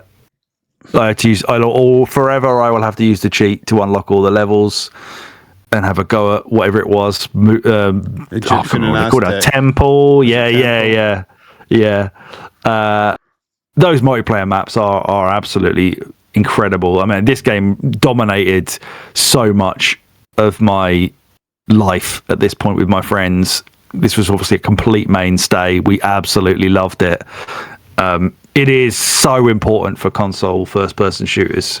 Nothing could touch it at this point or get anywhere close to it for the entire generation until probably the next one that Rare did, and there's nothing else that came close to GoldenEye on a console. You got the PC ones, you got your Quakes, you got your Dooms, you got all that. That is iconic, legendary stuff, goated. But as far as consoles go, GoldenEye was unbelievable, game changing. Yeah, I know I've got a tendency to be quite hyperbolic on podcasts, but I think there's quite a clear line that you can draw between like GoldenEye and Perfect Dark to Halo to the modern day Call of Duty and stuff like that. So like, I think without you don't get Halo without GoldenEye, or certainly not in the same guise that you do without GoldenEye. You don't get Halo. Obviously, you don't get Call of Duty in the modern shooters or Apex Legends and stuff. Or our favorite Titanfall 2. Yeah, it's 2. Yep. 2. Without Halo, and like I say, you don't get Halo without GoldenEye. It's an incredibly important game that is still quite fun, and also if you like Bond, it was incredibly evocative of the movie as well. I think a lot of games, certainly licensed games during that era, were quite poor.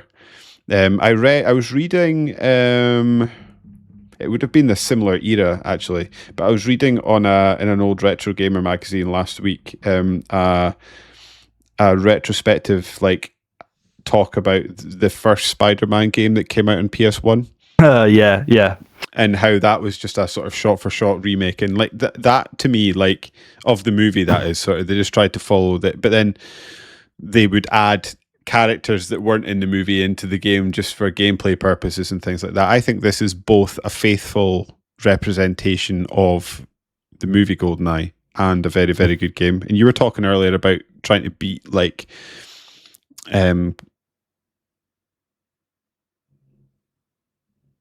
scores. Thank you. My brain went absolutely flat there. Try to beat scores and stuff and writing into magazines. This is the only game that's ever made me write into a magazine, because in the N64 magazine they had a section for a short period of time where people would make up their own games and own rule sets on the GoldenEye. And me and my friend did our own one. And I was like, oh, this is the best game I've ever played. And we would play it for days on end. And yeah, I remember writing the rules in and sending it off to the magazine. Never made it in, probably because they received it and thought, this is the ramblings of a madman. They must have got so much of that. Yeah. But GoldenEye is amazing. I absolutely loved it. More so the single player, I think, was how I played it for the most part. Like I say, I did play a lot of the multiplayer, but the single player, I would play that game to the point that it broke. Like, I remember would play Facility and run around after you set the gas off and try and do different things. I remember, like I say, play it until it broke. I remember on the train level, I managed. You know how the shutter comes up and got who's the guy, the Russian guy in the Oh green suit? yeah, like on a top or something. Oh, it's Xenia on a top. That's the Xenia. Oh girl. yeah. But anyway, the guy, what he's called. Yeah. There's like a shutter that comes up, and then when you run into the room, is he like pretending to kill someone, and the shutter comes down. Yeah, cut your way out with your watch. I managed to get under the shutter before it closed, just because I had played it so much. And when you get in there, you're trapped, but you can kill everyone in the room, and then that's it. Yeah, because you can get him if you're good enough, right? Good enough, yeah. So I used to be able to get him. And I just loved that game. There was a period of time where I would go back sort of once every year and a half and play that game up until like university age and beyond. I would still be playing that game once a year. Amazing game. Yeah, it is. And I know when the Switch version came out, the controls were horrendous. Like, they just made no sense. You had to really fuck about with it. And the Xbox 360, not 360, the Series X version was sort of seen as like by far the best way to play it, because it actually had proper dual stick analog controls in it, which the Switch 2 version doesn't. But again, if you get yourself the Switch N64 controller, I think if you want a legitimate way to do it without emulating, that's actually the purest and best way to play GoldenEye right now, is on Switch with that controller that they sell for however much it is, 35 quid. I played a little bit of it and was just like, this is proper GoldenEye. This is how you play it properly. I will say, like, it's one of these things, again, that I was thinking about when you go back. So, like, I was a big GoldenEye guy, and Perfect Dark sort of passed me by, but obviously, like, there's a lot of similarities and crossover between these two games. And I feel like, and tell me if I'm wrong, I feel like people are either GoldenEye people or they're Perfect Dark people. It's not to say that you don't like both, but people sort of have one. I remember going back to play Perfect Dark as an adult when I was at uni, so I was a semi-adult, and I just had no idea what I was doing. Like, I couldn't figure out where to go in the missions and stuff. And in hindsight, after when I did that, I was like, oh, actually, if someone had never played GoldenEye until modern day, like, how would you know what you've got to do? Like, how would you know to go and chuck like scanners and certain things? It's like the game. You don't even know it's in your inventory unless you look for it. It's just not even like, you can't cycle to it by accident. You have to go into the start menu and just find it. So it's just one of these things that sort of stuck in my head. Like the one that I sometimes think about is Damn. You know, like on the harder difficulties, you've got to put the modem. Yeah. I have no idea how you would know. That's I don't know. Screen that you've got to throw the song in. You're right. There's this thing in the inventory that the game doesn't tell you is there. People just sort of knew. I guess this was an era where I wonder if people just got the game in the guide. That was just how you played. Yeah, the magazines were always up to it, weren't they? Like, tips pages in magazines were how we figured this shit out. How they figured it out, I don't know. And so, like, and it's one of these things that I find really interesting, because as a kid, I had all the time in the world to just sit and discover these games, and reading the magazine. To me, like, reading the magazine at the time was part of the fun and part of the discovery. You'd be like, oh, my game can do this, and then you go away and sort of prod at it, or you just like be, like you say, messing around on levels so much that you sort of just figure things out. Thinking from an objectively, it's kind of bad game design, isn't it? Like, a little bit. It's not great. Yeah. We all championed GoldenEye because it had actual objectives that were sort of spy related at the time, but you kind of had to do your homework, or at least do some real trial and error to get them working. And again, it sounds so quaint by today's standards, but it had a physics engine, the right way to say this, but like enemies and things would react to explosions in a way that felt quite realistic at the time. And the example, chains of explosions that you could create as well. Explosions, and like if you set a mine on the ground as like a scientist was walking past, you could like blow him through a window, which blew my mind at the time. Like it was just like this window was a thing you could travel through, especially because your character can't jump or anything like that. So there's no way James Bond is moving through the window. So they've consciously, I mean, they could have just made that a wall that is like sort of like changing textures, but no, you can actually blow people through windows, which I just love that. It's a tiny little thing, but I think it makes all the difference in terms of sort of making it feel alive, if that's not too over the top. But I mean, that guy who threw the window is not alive. But yeah. It's also just funny to think, isn't it? Like the point you made earlier about licensed games and stuff. Like, surely there aren't many licensed games where the game bumps the movie it's based on rather than the other way around. Yeah. Like GoldenEye 007, the game made GoldenEye the movie fans out of loads of people. Oh yeah, not the other way around. I didn't care about James Bond enough. I just wanted this shooting game. Instead. Now you're saying that, you're 100% right. I went through a period, and it was that era where I was obsessed with James Bond. I was collecting the videos. And it was because of that game. I just became obsessed with it. I remember you could rent movies from Spar for £1 a night, and I was making my mum spend tens of pounds renting GoldenEye over and over again.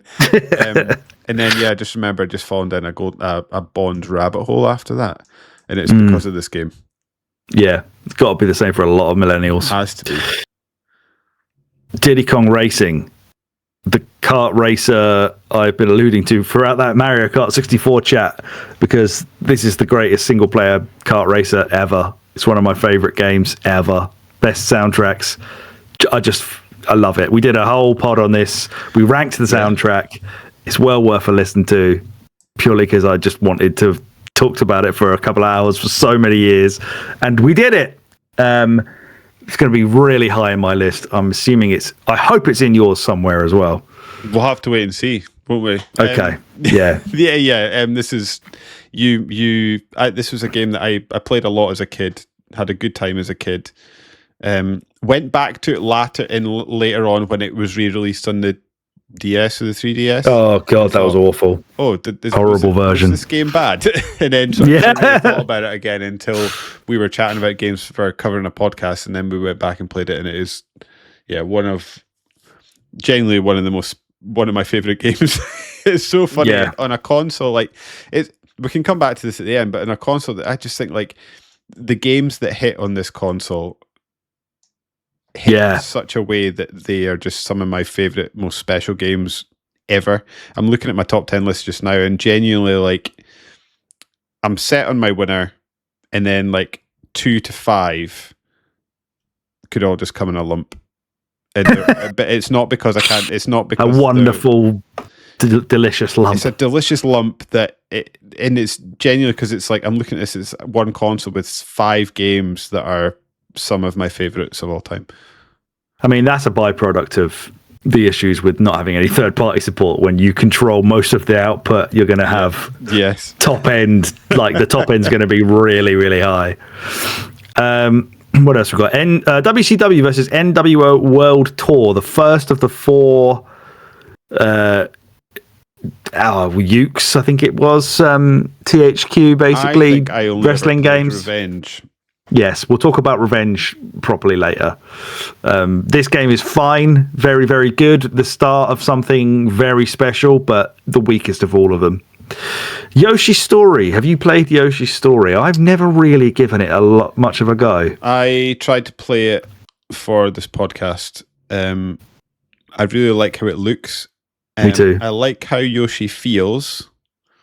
Does it feel similar to the SNES one in any way, or? No, it's more platformery to me. Right. But I don't necessarily like what I'm asked to do while I'm feeling this nice Yoshi. If that makes sense. Yeah. I feel like I need to give it a go one day. It's one of those ones where, like the Kirby games, I kind of want to get into playing more of them to finish them off, because there's a big hole in my knowledge about Yoshi's stuff, like, and all those Wii ones, the Woolly World, all that bollocks. Maybe when Cassie's old enough, I'll vicariously enjoy them through her. But this one does feel like it'd be closer to like a proper Yoshi game. But I've never really had much of an inclination to properly go for it. Yeah, maybe because I've sort of dabbled. I played a good bit of this SNES one. I played a little bit of this one. Yeah, I love the SNES one. Woolly World, I played a little bit. It was Wii U, wasn't it? I played a bit of that. Well, one of them was it was one on the Wii. There was one on the Wii U as well, probably. Yeah. Because there was the amiibo that came out that was a yes, actual, woolly toy. Yeah, that's really cool. That is very cool. But yeah, back to this game. Yeah, I like how it looks and how it feels. I just don't like interacting with it particularly much. But I'm in the same boat as you is in that I've given it a chance, but not a proper chance, and maybe it needs a proper chance. Yeah. Another game that was a big one this year. Well, maybe not so big one, but got a lot of critical acclaim that I really wanted to play for this pod, but just ran out of time and I've never really played, is Mystical Ninja starring Goemon, which you need a guide as far as I'm concerned. Yeah, I need a guide to get out of the first area. Assume you've not played it. No, I haven't. Is this the sort of game that you need a guide to get out of the first area, then you're off, or do you just need a guide? I hope so. Maybe, I don't know. Yeah, I remember it just told me to go somewhere, but there wasn't really a map that helped. And I was like, there's loads of houses and routes to go, and I don't know what to do at all. I just ended up running around a village for ages and just thought, I know this game apparently has loads of variety and does loads of crazy stuff, but I'm not finding it. Literally can't find it. So, I'll get back into that one day and report back. Some other games I'm just going to reel off now. If you've played any of them, yell, and if not, we'll move on to the worst games into the next year. Blast Core. Nope. Yeah, I wanted to try that for this one, but I've never played that either. It's a Rare game. I should love it. Yeah. It's explosions and Rare. Snowboard Kids. Snowboard Kids is very good. It's a very good racer based on snowboards where you throw snowballs at other people. It's very Mario Kart tinged rather than anything close to being a sim of snowboarding. I'm surprised I never came to this game at any point, because back in the day I was a big fan of 1080 snowboarding and then latterly cool boarders. So I was in the snowboarding genre of games. But yeah, this one never got I could see any age David Smiley looking at Snowboard Kids' art, their box art, and being like, nah, fuck this off. Kiddie nonsense. You would have gone for the proper adult sort of teenage snowboard games rather than that one. But this has a lot of charm to it. And the sequel's good too. Bomberman 64, the weird first ever 3D Bomberman, which I accidentally bought the Japanese version of thinking it was the Bomberman arcade and was very upset because I don't like that game very much. Have you ever played Bomberman 64? No. I need to play more Bomberman games. I like a Bomberman. Yeah, but not that one. I mentioned FIFA Road to World Cup 98 earlier. It's just a good FIFA game, good World Cup career mode in it. Extreme G. You ever played Extreme G? I've never played Extreme G. I don't think so. There's a lot of these games as well. Again, another thing well documented, and right behind me is my collection of over 100 PAL N64 games. However, I have never played, despite the fact I own both this and its sequel, I've never played Extreme G. I have played it. I quite like it. It's good fun. Yeah, it looks like it's quite good. It was one of those sort of showpiece ones again in promotional material. Like, look how fast this game is. Look how graphically impressive it is. Loved the loop, which looked nice. Yeah. And yeah, the worst games of 97. We already mentioned FIFA Soccer 64. There was War Gods that came out from Midway, which was like a weird 3D fighting game that wasn't Mortal Kombat. That got 46% in N64 magazine. A much worse fighter. Clay Fighter 63 and a third, legendarily bad. Yes. That surprisingly had a higher score than I remembered. That had 24%, and it says their blurb was as painful as a game where you have red hot needles shoved into your eyes very, very hard. So, yeah, I'd rather not have that. Mortal Kombat Mythologies Sub-Zero, another legendarily bad game, I believe with the joint worst score of the lot, 9%. 9. Wow. Where it says this could only be less enjoyable if it squirted sulfuric acid into your face.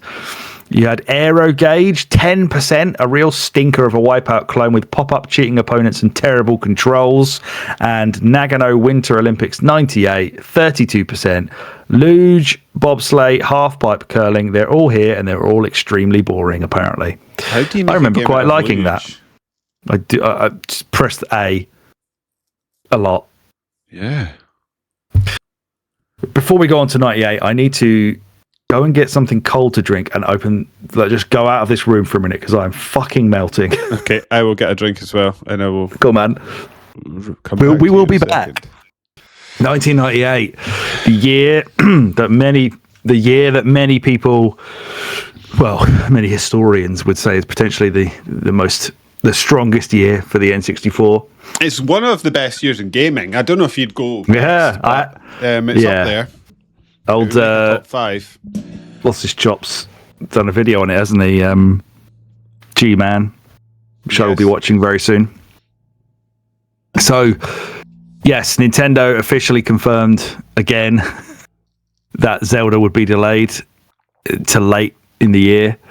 They launched the expansion pack, which Ocarina of Time did not utilize, but that launched in Japan in July and August in North America. It was bundled with Donkey Kong 64 mostly, but it was also supported by Turok 2 and Majora's Mask and Perfect Dark. At E3 in 1998, they confirmed the November release date for Ocarina of Time. It slipped to December in the UK, but still sold 250,000 copies before the end of the year. Our Independent Television Commission would receive some complaints because there was an advert on the TV that was deemed as sexist because it had the tagline of "Whilst thou get the girl, or whilst thou play like one," but they ruled that it wasn't sexist, so that's fine. What else do we see at E3? Perfect Dark was first revealed, but it was only shown on a video. It wasn't playable. We had a little game called 12 Tales Conquer 64. I wonder what happened to that one. More Banjo, more F-Zero, bit of Pokemon Stadium for everybody, and Howard Lincoln, who was like it's weird. He used to do a lot of talking at like E3 conferences and stuff. Even though he was basically just, for most of the time, or at least started off, he was like the lawyer that sorted him out in that lawsuit they had against fucking Universal Pictures about Donkey Kong being a rip-off of King Kong. Oh yeah. He said at the post E3 conference that the 64DD was unlikely to launch in the US in 98 due to a lack of, and I quote, compelling software. It was later revealed that its notoriously repeated launch delays were so significant and the company's software library was so dependent upon the DD's launch that this is what caused them to skip Space World in 98. In that year, 98, the N64, as is going to become a theme and is already a theme, the N64 sales went down. The PlayStation ones carried on going up. We had 7.8 million units for this N64 worldwide in 98, 22.5 million for the PS1, 200,000 Saturns. It gets worse. Right, the first key game, alphabetically, David's mentioned it already, 1080 snowboarding. Not a game that I'm really that into because I just can't get good at it. But I assume you must have done. Yeah, I liked it in the day. I was a big fan of it. I went back to play for it for this podcast, and I've sort of, I don't know, tastes have changed. Games have moved on. It's maybe had its time.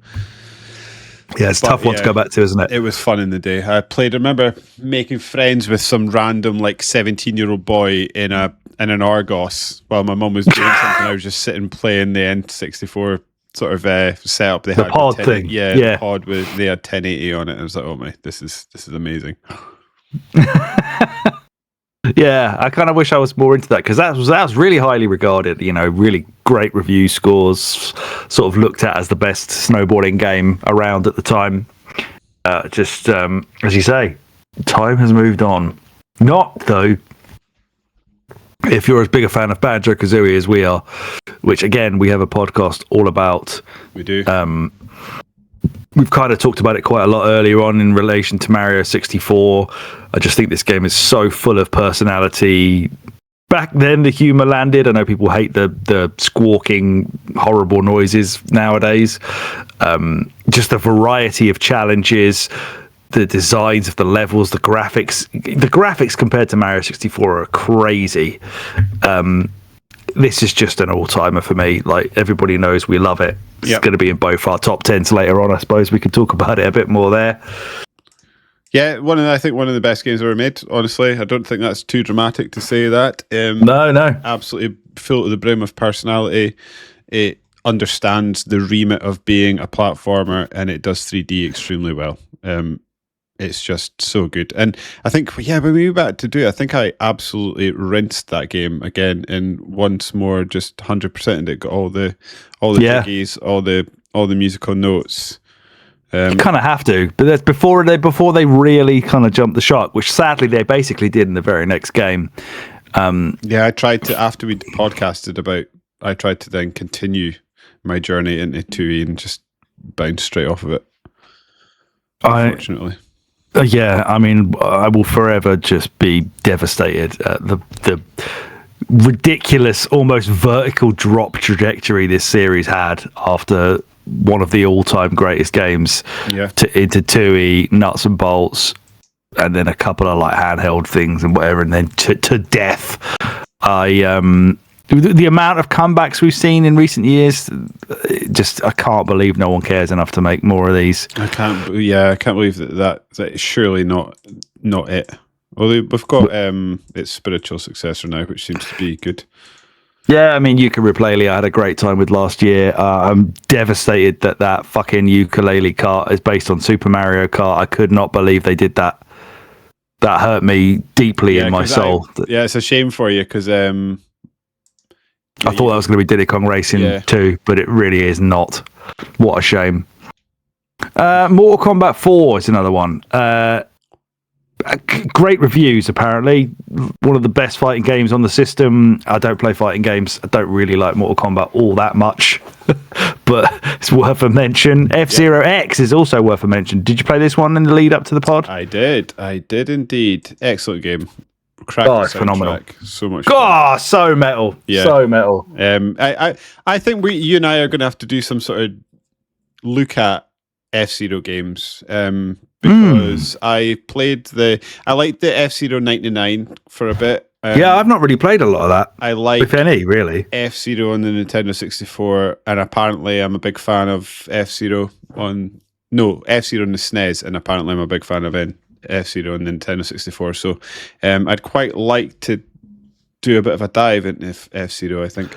Oh, I'd love that. I would love that. Just don't expect me to be able to do the single player on the GameCube one, because it's the hardest game I've ever played ever.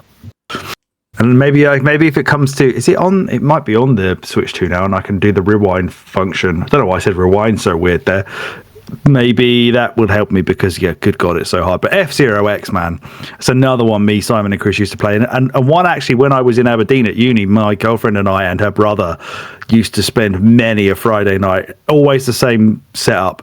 For some reason, Jägermeister mixed with Red Bull, just poured in a glass to drink it, not Jaeger bombs, just sometimes with Coke. Chili Heatwave Doritos, salsa, and F-Zero X. Yes. And my girlfriend at the time would always just get annoyed that I would knock her off the edge of the track when we were racing, but that's part of the game. Love the little the slot machine gimmick, which you may not know if you just played it by yourself, but no, in the multiplayer game, you could turn it on. I don't think it's on by default, but when you get out of the race, if your car gets destroyed. So obviously F-Zero X, first lap normal, second lap you get boost power. Your boost also takes away the energy of your ship. If your ship's energy runs out or you fall off the edge, you're out of the race. If that happens in multiplayer, you can turn on a slot machine gimmick where you can play a slot machine over and over and over and over again, and you can cause the other players to like lose all their energy and like other kinds of hilarious shit to fuck them over while they're playing. It's it's a great shithouse mechanic. Absolutely love it. We'll talk about that a little bit more later, because that's definitely it's quite high, I think, in my top 10. And the next one is also in my top 10. It's WCW versus NWO Revenge, largely because I'm so sick of talking about WWF No Mercy. And this is I wanted to give some WCW love, because this is probably obviously the first one of these that was really like goated top tier wrestling. This is an incredible game with a great roster, like peak WCW roster. I again, like, some of this down to David Child idiot, but like it says a lot for this game that I never liked WCW as a kid. I feel like I should have liked WCW as a kid, but I didn't. I remember it's quite hard to watch in this country, to be fair. Yeah, I remember going down to. I remember it was like peak when me and my friends were obsessed with it was WWF at that time, but the Attitude Era. And I remember going down to my dad's mum's house, and her going, "Oh, I've got wrestling," because she had like cable TV, which was just not a thing in That's the it. UK. Yeah. We had cable as well. Yes, cable TV went through Turner and Wrestling, and it was like Sting, and I was like, "Who the fuck's this guy?" I just remember just getting really annoyed. Where's the Undertaker? Yeah, I just remember getting really annoyed and confused, and in my head, like WCW was like the rubbish wrestling, and when actually it wasn't, and it's like it wasn't at all. But yeah, that's where my head was. But it says a lot for this game, the fact that I had that attitude towards WCW, and I was obsessed with WCW versus NWO Revenge. It's one of the best wrestling games ever made. Yeah. I mean, you say WCW wasn't the rubbish wrestling. Very soon after this game was. This was basically the last hurrah for both WCW games, because this was their last one by THQ before they got bought. The license got sold to EA, who made just utter horseshit from then on out as the company dived into bankruptcy and selling itself to Vince McMahon and never to be born again, except potentially spiritually, I suppose, as AEW. But yeah, everyone knows these games are so good. This one's got a really brilliant roster of classic WCW wrestlers. Some of those that would later go to WWF and become huge stars, like Eddie Guerrero's, Chris Jericho's, that guy who killed his wife. And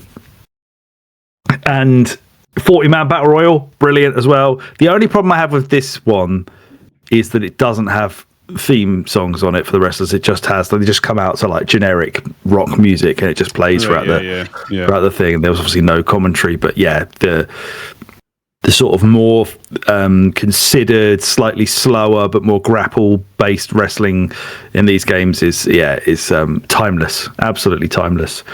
Star Wars Rogue Squadron. I was big into this at the time. The one on the GameCube is better than this game in every possible way, and is a really, really phenomenal game. Rogue Squadron, going back, feels a little bit. Again, I don't want to just keep saying it feels basic to look back at, but it kind of does, because we've seen so much better. But at the time, I was really impressed by this. Oh, there was a period of time where this was my favorite game.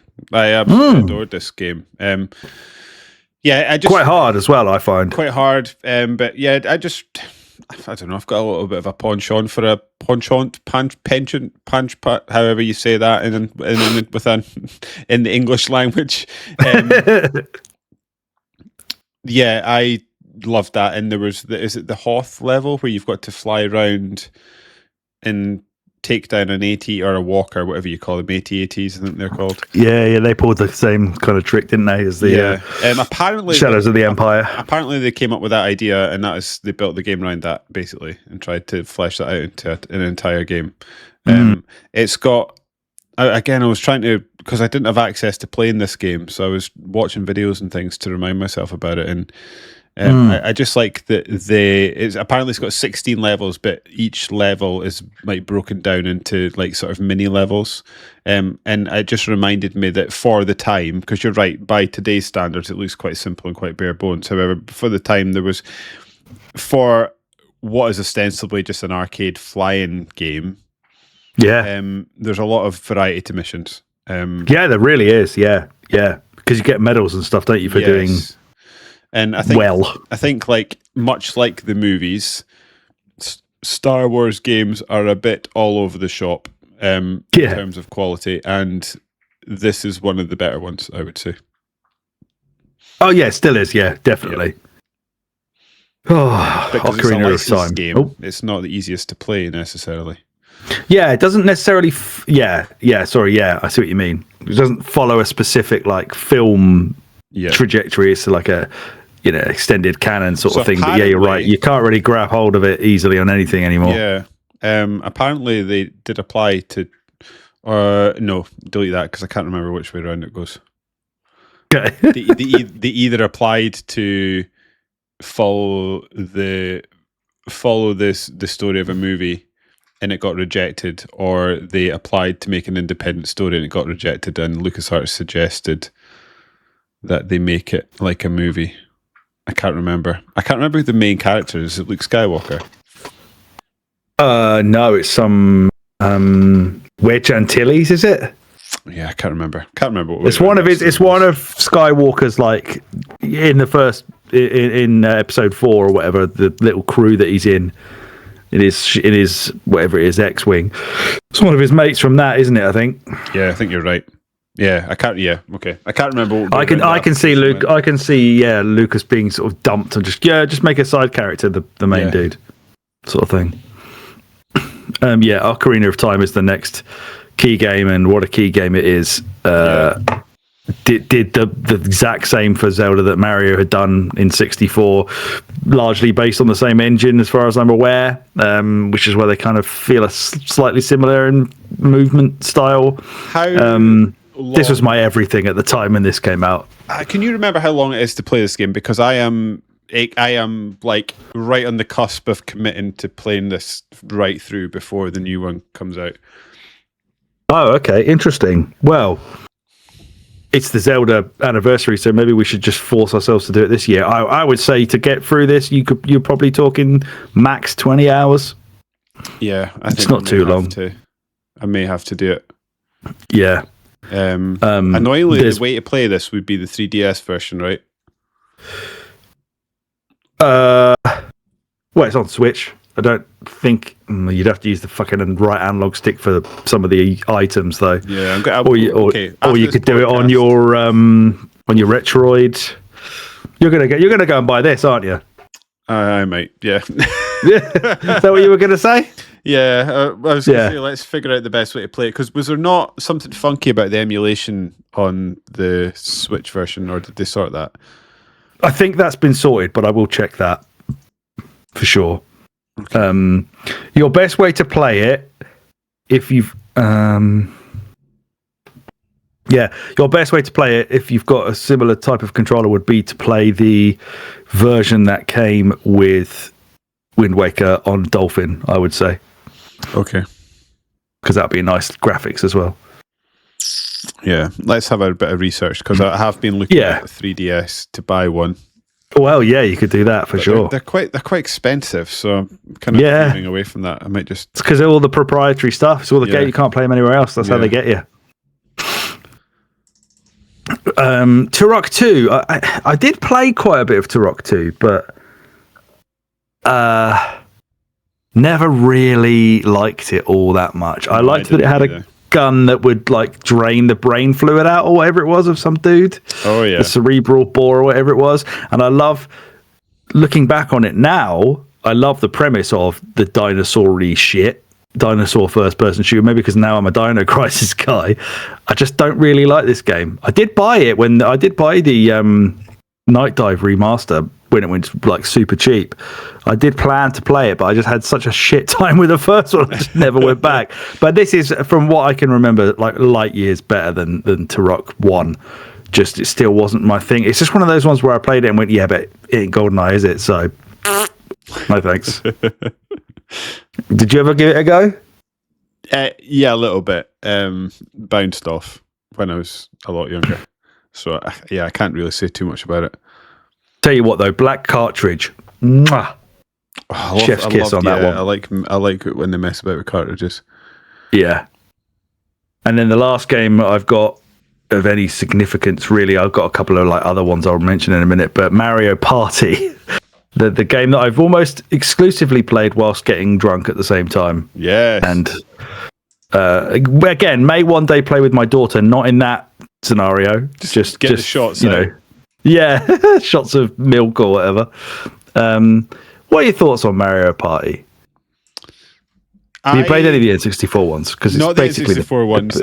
I've always sort of just ignored the Mario Party games because the rubber banding just felt so egregious that it just felt pointless to play. I mean, it's not even hiding it either. Like, there are times when it's like the worst player gets a reward, which makes no sense. No.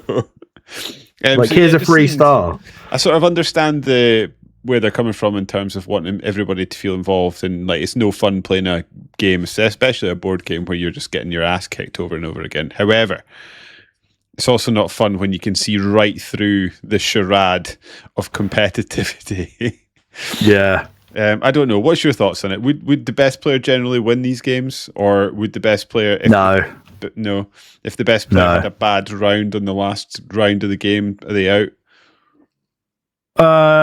As you say, it kind of tries to keep everybody in the game as you go along, but there are periods where you can kind of, if everybody is terrible at the mini games, then you can kind of give yourself a bit of a lead, but then the game will just punish you for it by the end. It'll just be like, yeah, well, this person lost the most rounds, so here's loads of stuff, and it kind of like, just rewards them for nothing. So, I think initially they were okay, but the board game scenarios, like if you're not with friends having a laugh, making something else potentially alcohol related out of it, then God, they go on a long time, those board game bits. The mini games are fun, but it's like a time investment of like an hour to play a board. Yeah. Do you know, this is a non sequitur, but it was after what you said before, do you know if there was rules about having a coloured cart? I don't know. Because I've found someone's got a picture here of all the coloured carts. Yeah, because there was a yellow Donkey Kong one, wasn't there? Yeah. But not in this country, I think. And I just sit and looking at it, like some of these are like really random ones as well. So I was just wondering, was there a rule for having coloured cartridges? I suppose if you're paying Nintendo, you're buying them directly from Nintendo, you just get them to do it. Yeah. And hope that they don't charge you extra for it, or don't care if they do. Yeah. What other ones were coloured other than the Gold Zeldas, the Turok, and what's 7 Donkey Kong yellow one? There's 42 of them. Really? Yeah. So we've got. I'll run through some of them. We've got Road Rash 64, something called Armorines, ARM. Oh yeah, I've got that. Yeah. NBA Never Jam played 2000. It's got a red one. What colour is that? Red. Wow. Okay. WWF No Mercy, Zelda, both Ocarina of Time and Majora's Mask, Pokemon Stadium, Tony Hawk's Pro Skater 3. That's the last game released on the N64, I think. Was it? Okay. That was in like 2002, the only game that year on the N64. Rayman 2 has a green one. Oh man, what regions are all these in? These must be Japanese ones or something. I wish I hadn't asked you this. This is, what am I doing I know, here? what have you done here, Alex? There's something called, is it Aiden Chronicles? AIDYN Chronicles? Oh, yeah. That's a black one. WrestleMania 2000 has got a black one. Spider-Man Red. I take it as WCW Backstage Assault. It's got a blue one. Oh, God. Wow, okay. I didn't realise that. Army Men, Sarge's Heroes 2, baseball, something called Battlezone, The World Is Not Enough, Tony Hawk's Pro Skater's got a blue one, Turok 3's got a black one, Tony Hawk's Pro Skater 2's got a yellow one, Earthward Jim's got a yellow one, and we've done all the colours, but yeah, it goes on like that. Hydro Thunder, wow. 64, Batman, Rugrats, Bass Masters.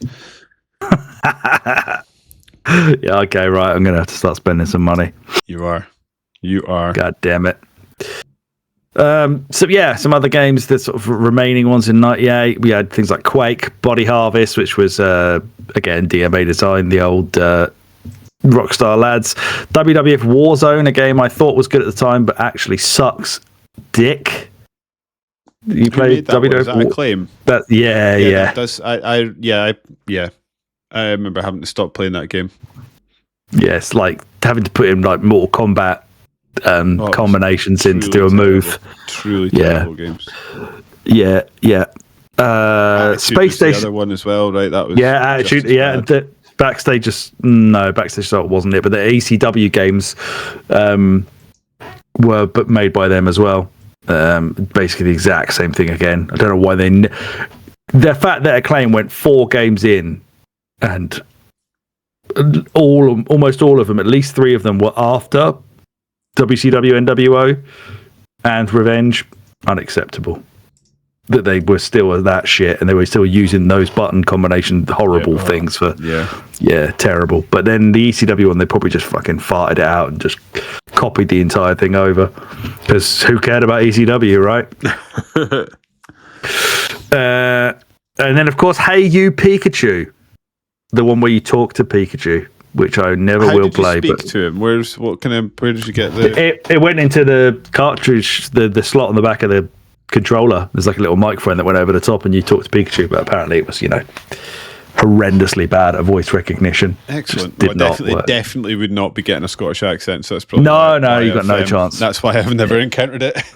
Yeah, they've never met a Scotsman in Kanto, mate. Never came north no of chance. the border. Yeah. Some of the worst games of that year, South Park. Even though N64 magazine gave it 73, they called it a monotonous and basic first-person shooter. 73. So I find that game abhorrent. I tried to go back and play it many years ago, and I hated it then. I suspect that was a game with Simon and Chris. I think we were like, yeah, let's go, South Park. Oh, what? That's terrible. I played quite a bit of it when I was a kid. I didn't. But then Me too. I just would have played anything. Obviously, when I was a child, didn't hate it. Yeah, I think nowadays I probably would not. I was going to say it's the best South Park game, Chef's Love Shack. However, that's going to that is somewhere later. But yeah, it's Stick of Truth. Yeah, Fractured Hole isn't quite as good. No, it is not. Milo's Astro Lanes, a bowling game, 38%, stunningly dull. Give it a miss, as they said. Magical Tetris Challenge, which is, I believe, a Capcom game, where they said they gave that 51%, but they called it contemptible attempt to update Tetris with rubbish new shapes. I quite like that game. I think that game's all right. And Knife Edge, which I believe is some sort of new shapes helicopter game. Yeah, it is controversial. Yeah, you have to get used to it. A light gun game where there isn't one, 42%. 1999 then. So the 64DD was finally launched on the 13th of December of 99 exclusively in Japan. So it basically had this sort of dual storage approach that complemented the N64's cartridges with less expensive rewritable magnetic discs. So you had higher capacity, lower cost, but they were slower in performance. And like I said, this is what I said earlier, where it was like kind of their attempt to appease the CD people, because they only had 64 meg of storage compared to CD-ROMs, which had 650 meg, but they had a 300 kilobit per second or kilobyte per second read speed compared to, they had a 1 megabyte per second write speed compared to 300 kilobyte read speed on a CD. So miles better, like 3 times faster. But it was only actually released via an online-only subscription model where you'd pay 2,500 yen, like 12 quid a month for the first year. And after that first year, you finally owned your DD unit. Then it was 1,500 yen or £7 a month thereafter. And that got you also a subscription to Nintendo's RadNet service, which was like allowed you to use email, internet, to multiplayer gaming. Apparently that was the plan anyway. Don't think they ever really managed to do that, and download demos. But it also released in 3 packages. So the first one in your subscription that you got sent in December, you got the console with a mouse, an expansion pack, the member disc thing to log on to RadNet, and Doshin the Giant and Paint Studio games. Then in February of 2000, you got SimCity 64 and Talent Studio and a capture cartridge, so you could connect a digital video camera to the N64. That's how you could make your face in all these stupid games. And then in April 2000, in the final one, you got Polygon Studio and the only good thing on the entire system, the F-Zero-X expansion kit, and an optional keyboard was also available. But that's mad. They went wild with the add-ons. The peripherals here. Yeah, just the fact that like from almost day one of planning that this was the thing that they wanted to do with it, and the president of the company so behind it, and it gets delayed and delayed and delayed, and then just farts it out as mail order fucking subscription in only Japan with no games of any note whatsoever. Insane. Much more exciting, announced in March of 99, was the crystal versions, or the fantastic versions of the consoles that featured such amazing color combination names as Ice Blue, Jungle Green, Fire Orange, Grape Purple, Watermelon Red, and Smoke Black, which sounds sexy. I had Smoke Black. Yeah, I had a great purple controller that sadly went the way of the chewed up, crunched up analog stick that almost all Nintendo 64 controllers went, and it was therefore unusable. I wish I'd saved it anyway, because you can buy like Hall Effect analog sticks for the N64 controllers that are really easy to fit these days, but alas, I bollocksed it. I had a blue controller. The smoke black. Did one, you? Yeah. Ice blue. Nice. Yeah. The smoke black is amazing. Really nice. Yeah, I bet it is. Yeah. E3 99 was a weaker showing, didn't generate a lot of buzz. They only really had Donkey Kong 64. Can I pause you there? Yeah, go on.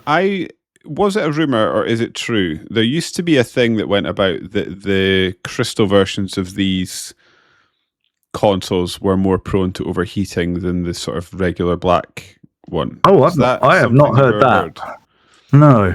I don't know how true it is. I suspect now that I'm an adult and I'm thinking through, it's probably nonsense. It could be true though, because they probably are putting cheaper components in by that point. I guess also if you put it in like in a window, so it was getting direct sunlight, could that be like is there like some sort of greenhouse effect happening, like on a miniature level? I don't know. Yeah, or because the actual components are exposed more by being see-through plastic than black. I don't know. Let's have a look. Where crystal? They actually consoles. They changed the color of the console when they changed the name from Ultra 64 to Nintendo 64. They actually made it more of like a grey color, because it was initially like jet black with like the purple logo on, and some people have sort of accredited its lower sales, or at least reputation amongst older gamers, as it being more kiddie friendly with the changing color scheme of the console to not be pure black anymore. But never really knew that. Yeah. No, so it seems they're not more prone to overheating. So the issue, if there is an issue, which there doesn't seem to be, seems to have been like a playground rumor, was that, like you're saying, cheaper components and the heat sinks were perhaps cheaper. So as the consoles are getting older, they're starting to disintegrate a little bit more than the earlier models. Oh dear. So there you go. And this is going to be such a long pod, isn't it? I really regret how much I've added to this. Is this going to be all right if I just keep going? Keep going. Are you okay? Yeah, let's carry on. Right. What was I saying? Oh, yeah. So, yeah, E3. Donkey Kong 64 they had, Pokemon Stadium, Pokemon Snap, and Eternal Darkness that I completely forgot was initially going to be on the N64, but then obviously didn't. And this is the thing that I was talking about earlier, where Zelda Gaiden, as it was called at the time, was announced as a Japan-only 64 DD title, even though the DD hadn't been released. And apparently it was initially conceived as like this remix. They called it an Ura Zelda. So it was like I think that just means rearranged or something, version of Ocarina of Time. And Eiji Aonuma, who'd been making the dungeons for Ocarina of Time, was really not bothered about like redesigning all of them for this, because that's kind of what it was supposed to be, just like the dungeons, but a little bit mixed up. So because of that, Miyamoto challenged the team to just make a new game using the existing engine and graphics in just a year. So this team then went on and did they crunched the hell out of it and made Majora's Mask in 15 months. Wow. And they had to do like loads of mandatory overtime and stuff. And there are characters in Majora's Mask who talk about being overworked and hating their boss, because that was actually the devs just putting it in about how like pissed off they were to be doing all of it. But however, this Ura Zelda did actually get finished, and that is one that came out as the Ocarina of Time Master Quest that was packaged with the Wind Waker Special Edition on the GameCube, which I have. Oh, nice. Perfect Dark was delayed to year 2000 officially, and it was officially announced in August. And it was something I remember quite fondly is N64 magazine ran this "We Want Smash Bros" campaign, because it was taught that it was not going to get a PAL release, so they did like a little petition that you could sign and mail off. Oh, nice. So they could send them to Nintendo. Whether that's actually credited with it coming out over here, I sincerely doubt, but it probably may have helped. Space World 99 that's when the first time Zelda Gaiden, as it was still being called at that point, was playable. They had Paper Mario. They had Mother 3, known as Earthbound 64, which of course never released. They also had 64 Wars shown as on like a video package that was Advanced Wars 64. That never came out either. I think that was supposed to have been a 64DD game as well. And in this year, the N64 sold 6.49 million units worldwide, with the PS1 selling 21.8. 6,000 Saturns went out the door. Key games for this year: Castlevania, which I've never really given much of a chance to. That came out in January, and then there's an enhanced version called Legacy of Darkness that came out in November, which I do plan to play one day, but. This is supposedly received. It seems to have been received at the time not well, because 3D Castlevania, this may have been their first attempt actually. It did not feel like it translated all that well, especially when Symphony of the Night was, well, maybe at this point having its fans. But I think people have gone back on it. I've seen quite a few videos sort of saying stuff like, was Castlevania really that bad? Although I do think they do come to the conclusion sometimes of, yeah, it kind of was, but I still do want to play it. Certainly the Legacy of Darkness version anyway. But one game you said that you wanted to play, and I don't know if you managed it, Beetle Adventure Racing came out in 99. Did you get to play that? Did you want to play that? Again, did you already like it? I absolutely loved that game as a kid. Okay. It was a sort of it was just a sort of like this is such a bad way to describe it, but the only way I can think sort of to aptly describe my mind is it was like the crazy golf of arcade racing games. You were just this crazy little beetle for some reason, driving around these levels that were just set up to be fun. So you go through like levels that had dinosaurs and stuff in it, and it was really big on shortcuts and giving you different directions to go around different levels. I did go back and play this one. I had to go and find an emulator for it because I was so fond of this game as a kid. It's fine. It holds up okay. It's not cool. It's not as fun today as it was, obviously. But yeah, it's a perfectly good game that is perhaps had its day, just because it doesn't look the best anymore. But yeah, a really, really cool game from my childhood that I'll always have a soft spot for. It's one of these games that's on my list I need to get a copy of so that I can just have it. Yeah, I don't know if I have a copy of this or not, but I do have the summer cart now, so I've basically got everything on there anyway. So I will have to play that on my analog 3D. Super Smash Bros. I was a huge fan of this at the time when we finally got it released over here. It's been bettered every single time from the original. Maybe the Wii one, somewhat of a contentious one, but especially now that there's this Smash remix that I stuck on the old summer cart recently and had a go at him with it. Added loads of new characters that they've added since then. The core of Smash Bros is right there in that original game. And it's mad to think about them doing this, where you've got all their mascots beating the shit out of each other, like holding swords and like laser guns and shooting stuff. But it didn't really seem to get a lot of fanfare, like certainly for over here for a release, but obviously an incredibly important game as the years and the console generations went on. I don't think you've ever really talked about Smash Bros with me before. Certainly not this one, anyway. No, again, like it's the series has sort of passed me by. You and I played a Smash Brothers when we were at Eurogamer one year. Oh right, okay. And had an okay time with that. But yeah, it's a sort of it's a 2-button. That's probably the Wii U one, I guess. Right? Yeah. And yeah, I just never had friends to play it with, so it seemed to me like a game that was best played with friends that I just didn't have. I mean, that's it to play with. That's the problem. That's the problem I have with it now. In that I really like what it is.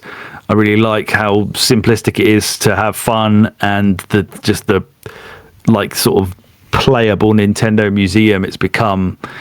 But playing it on your own is not a good time, and with certainly with this one, when you needed people next to you to play, if you didn't have that, you got nothing. I mean, they added some single player stuff in, hit the targets or whatever it is, reach the platforms, the arcade modes and whatever. But this is all about multiplayer, and Sakurai wants it to always be that way, and he gets very upset when these games get taken to fighting tournaments because he doesn't want it to be taken seriously in any way. He wants to be a party game, but sadly that's how it is.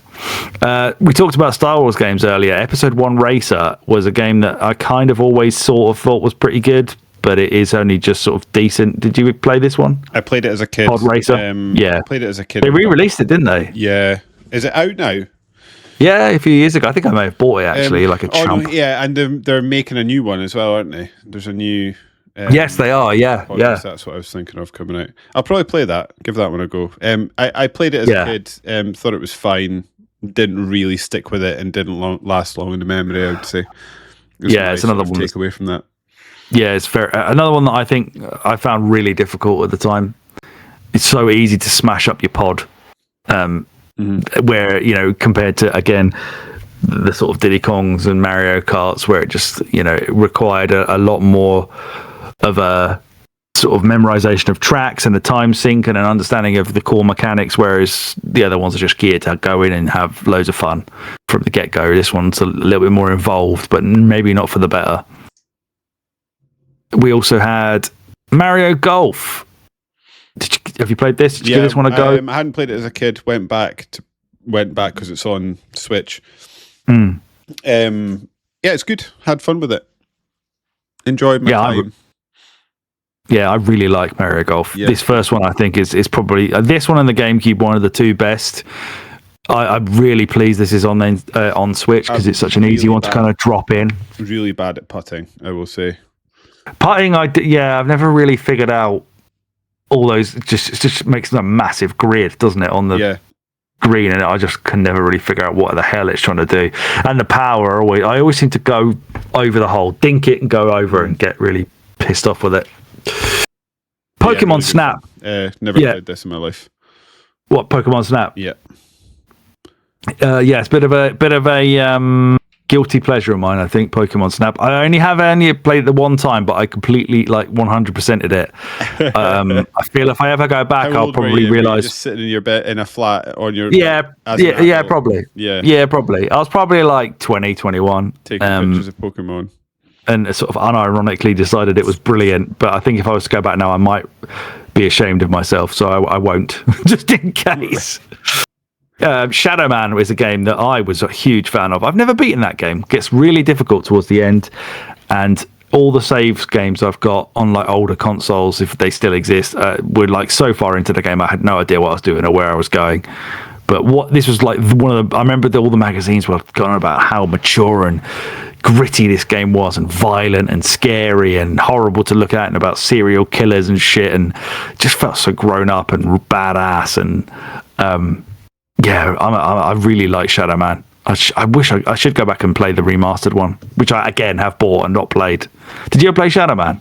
I did play it.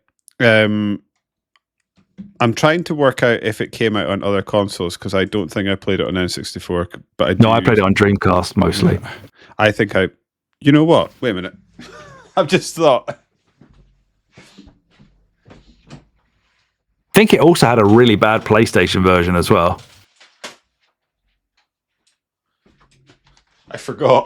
Dreamcast. There you go. Dreamcast. Yes, I have played it. Yeah, that's where I played it as well. By far the best version of that. But yeah, the hype around this before it came out was real.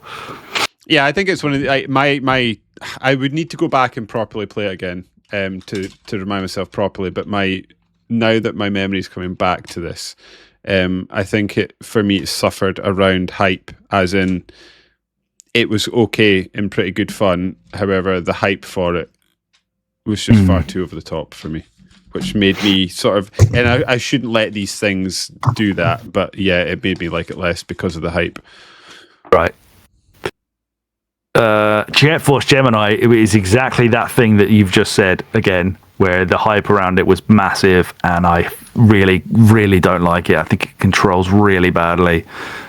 It's got one of the worst sort of latter stage end game, forced you to do loads of shit before you can finally get to the final boss things I've ever heard of. I've never got that far myself, but a friend of mine was telling me you basically have to go and find some crappy little, I don't know, teddy bear thing, little alien creature, but there's loads of them in every level, and you've got to go find every single one of them before you can do the final boss. And if you die in a level or something, it resets the progress or some shit. Like, just awful. Did you ever play this one? Like, no, I just really don't like it. I think this is on Switch, if I remember right. I was going to go back. Go back and play it. And then when you said it was bad, I was like, well, again, I'm down to like one spot now in my top 10. It's not making. Yeah. I will not bother. Yeah, it was rare. It was the next thing they were doing. I was so excited for it and got it, and was just, I couldn't believe that it was the same company that made GoldenEye. Yeah, maybe it was different dudes. I don't know. Never been a fan of that.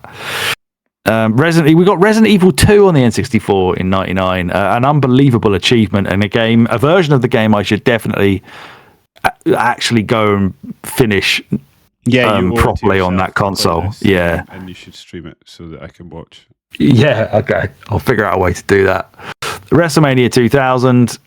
We've already spoken about these games. This was the WWF license that they finally got. It's not as good as No Mercy, but it actually had proper theme music, and it had the most popular wrestling company in the world in it. So it was did gangbusters. It did. Oh, actually, where did it land in that best-selling ones? It didn't sell less than No Mercy. Surely not. I mean, maybe not No Mercy. I mean, Revenge. Sorry. I mean, was SmackDown a thing by this point? So it may. Maybe it was. Yeah, it did. It sold 1.1 million, and No Mercy 1.1 again, but slightly more. Yeah, they both sold fewer than the WCW games. That's crazy. Yeah. I think it's got to be something around the PlayStation coming along. Yeah, I think you're probably right. Yeah, the SmackDown games would have been doing crazy numbers for sure. This was like the purists play this, the arcade lovers play SmackDown, but they're both brilliant.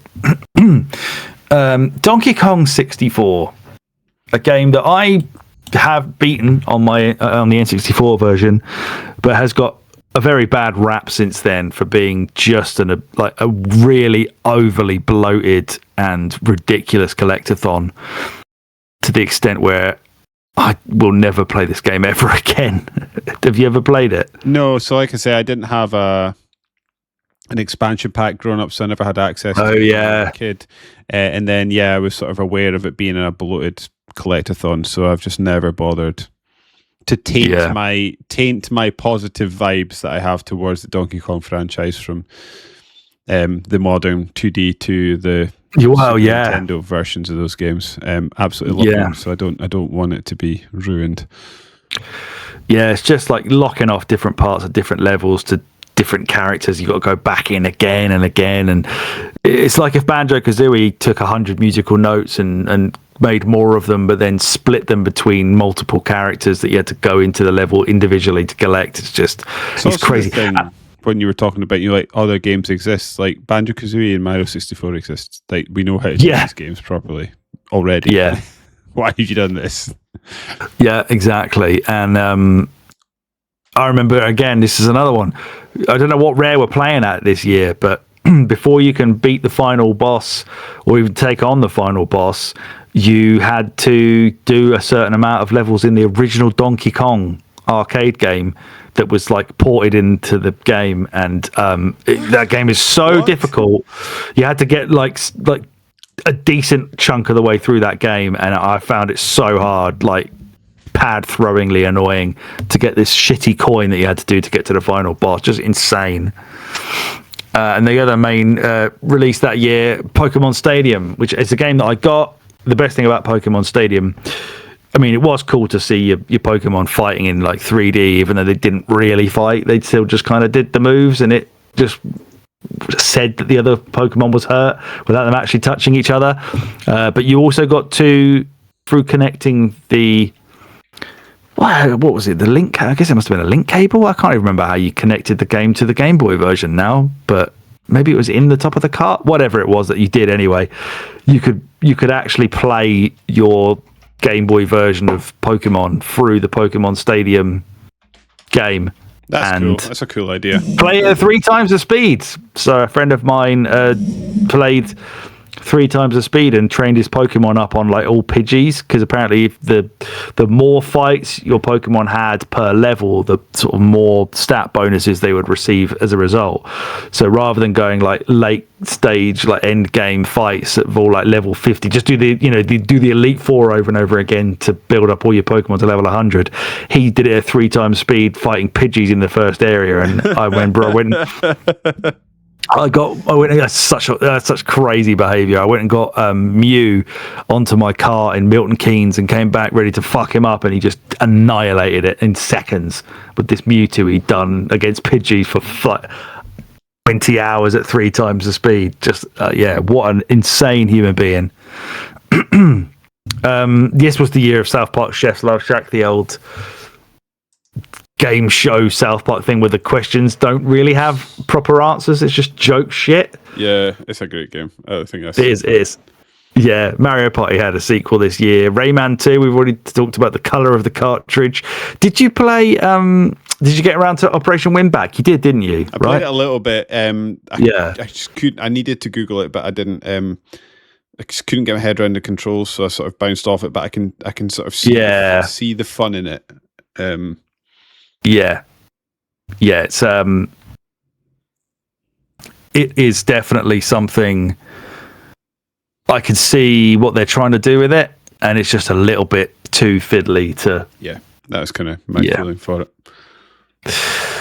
Yeah, some of the worst games of the year. This was the year of Superman.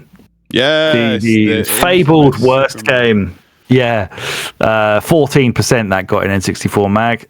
Which was more than I thought.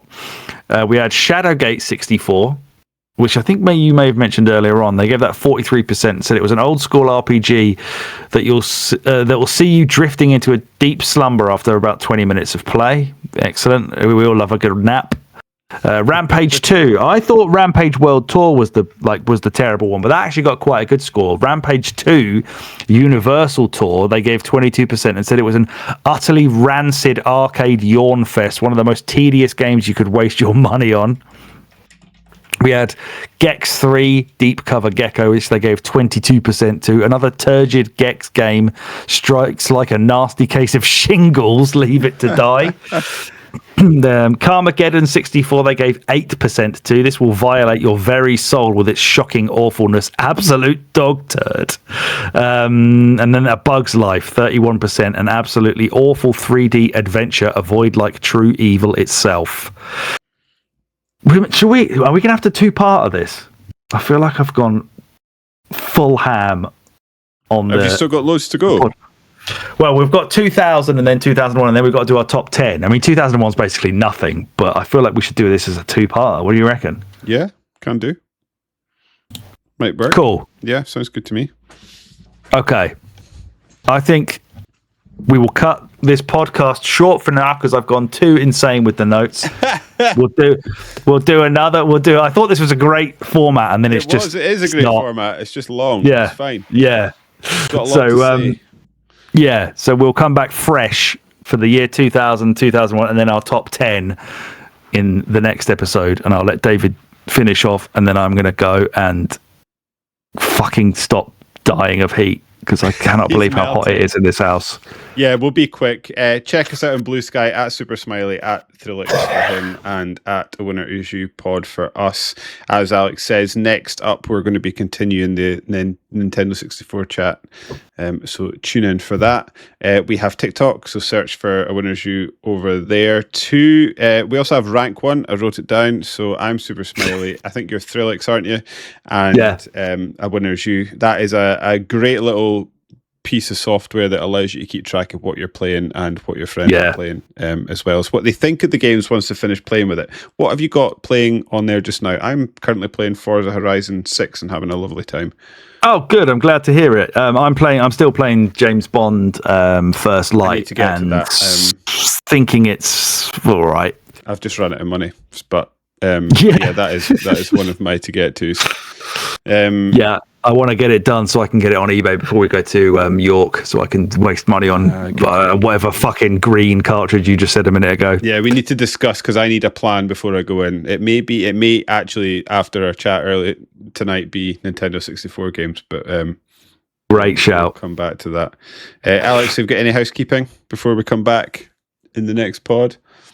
Well, I think by the time you hear this, there should have been football games. The football games podcast for Hall of Fame has been and gone. The poll is over, but you can still enjoy the chat about football games. We had dual winners on that one. My Sensible World of Soccer won alongside FIFA International Soccer, which is a shame for poor Pro Evo 5, which I hoped would be a joint winner. And then we've just recorded Dreamcast games, much like the anniversary pod we did on this fine audio product. We did one for that on the Hall of Fame as well. So there's some that should be coming out quite soon after you've heard this one. And I guess one good thing housekeeping wise is I can go and play Goemon before we do the next one, see if I actually like it. You've got no got more time to play some more N64 stuff, so that's good. Yeah, and on that bombshell, I was going to say I've been Alex, but I've been David, he's been Alex, so we have been the winner issue, and we're out.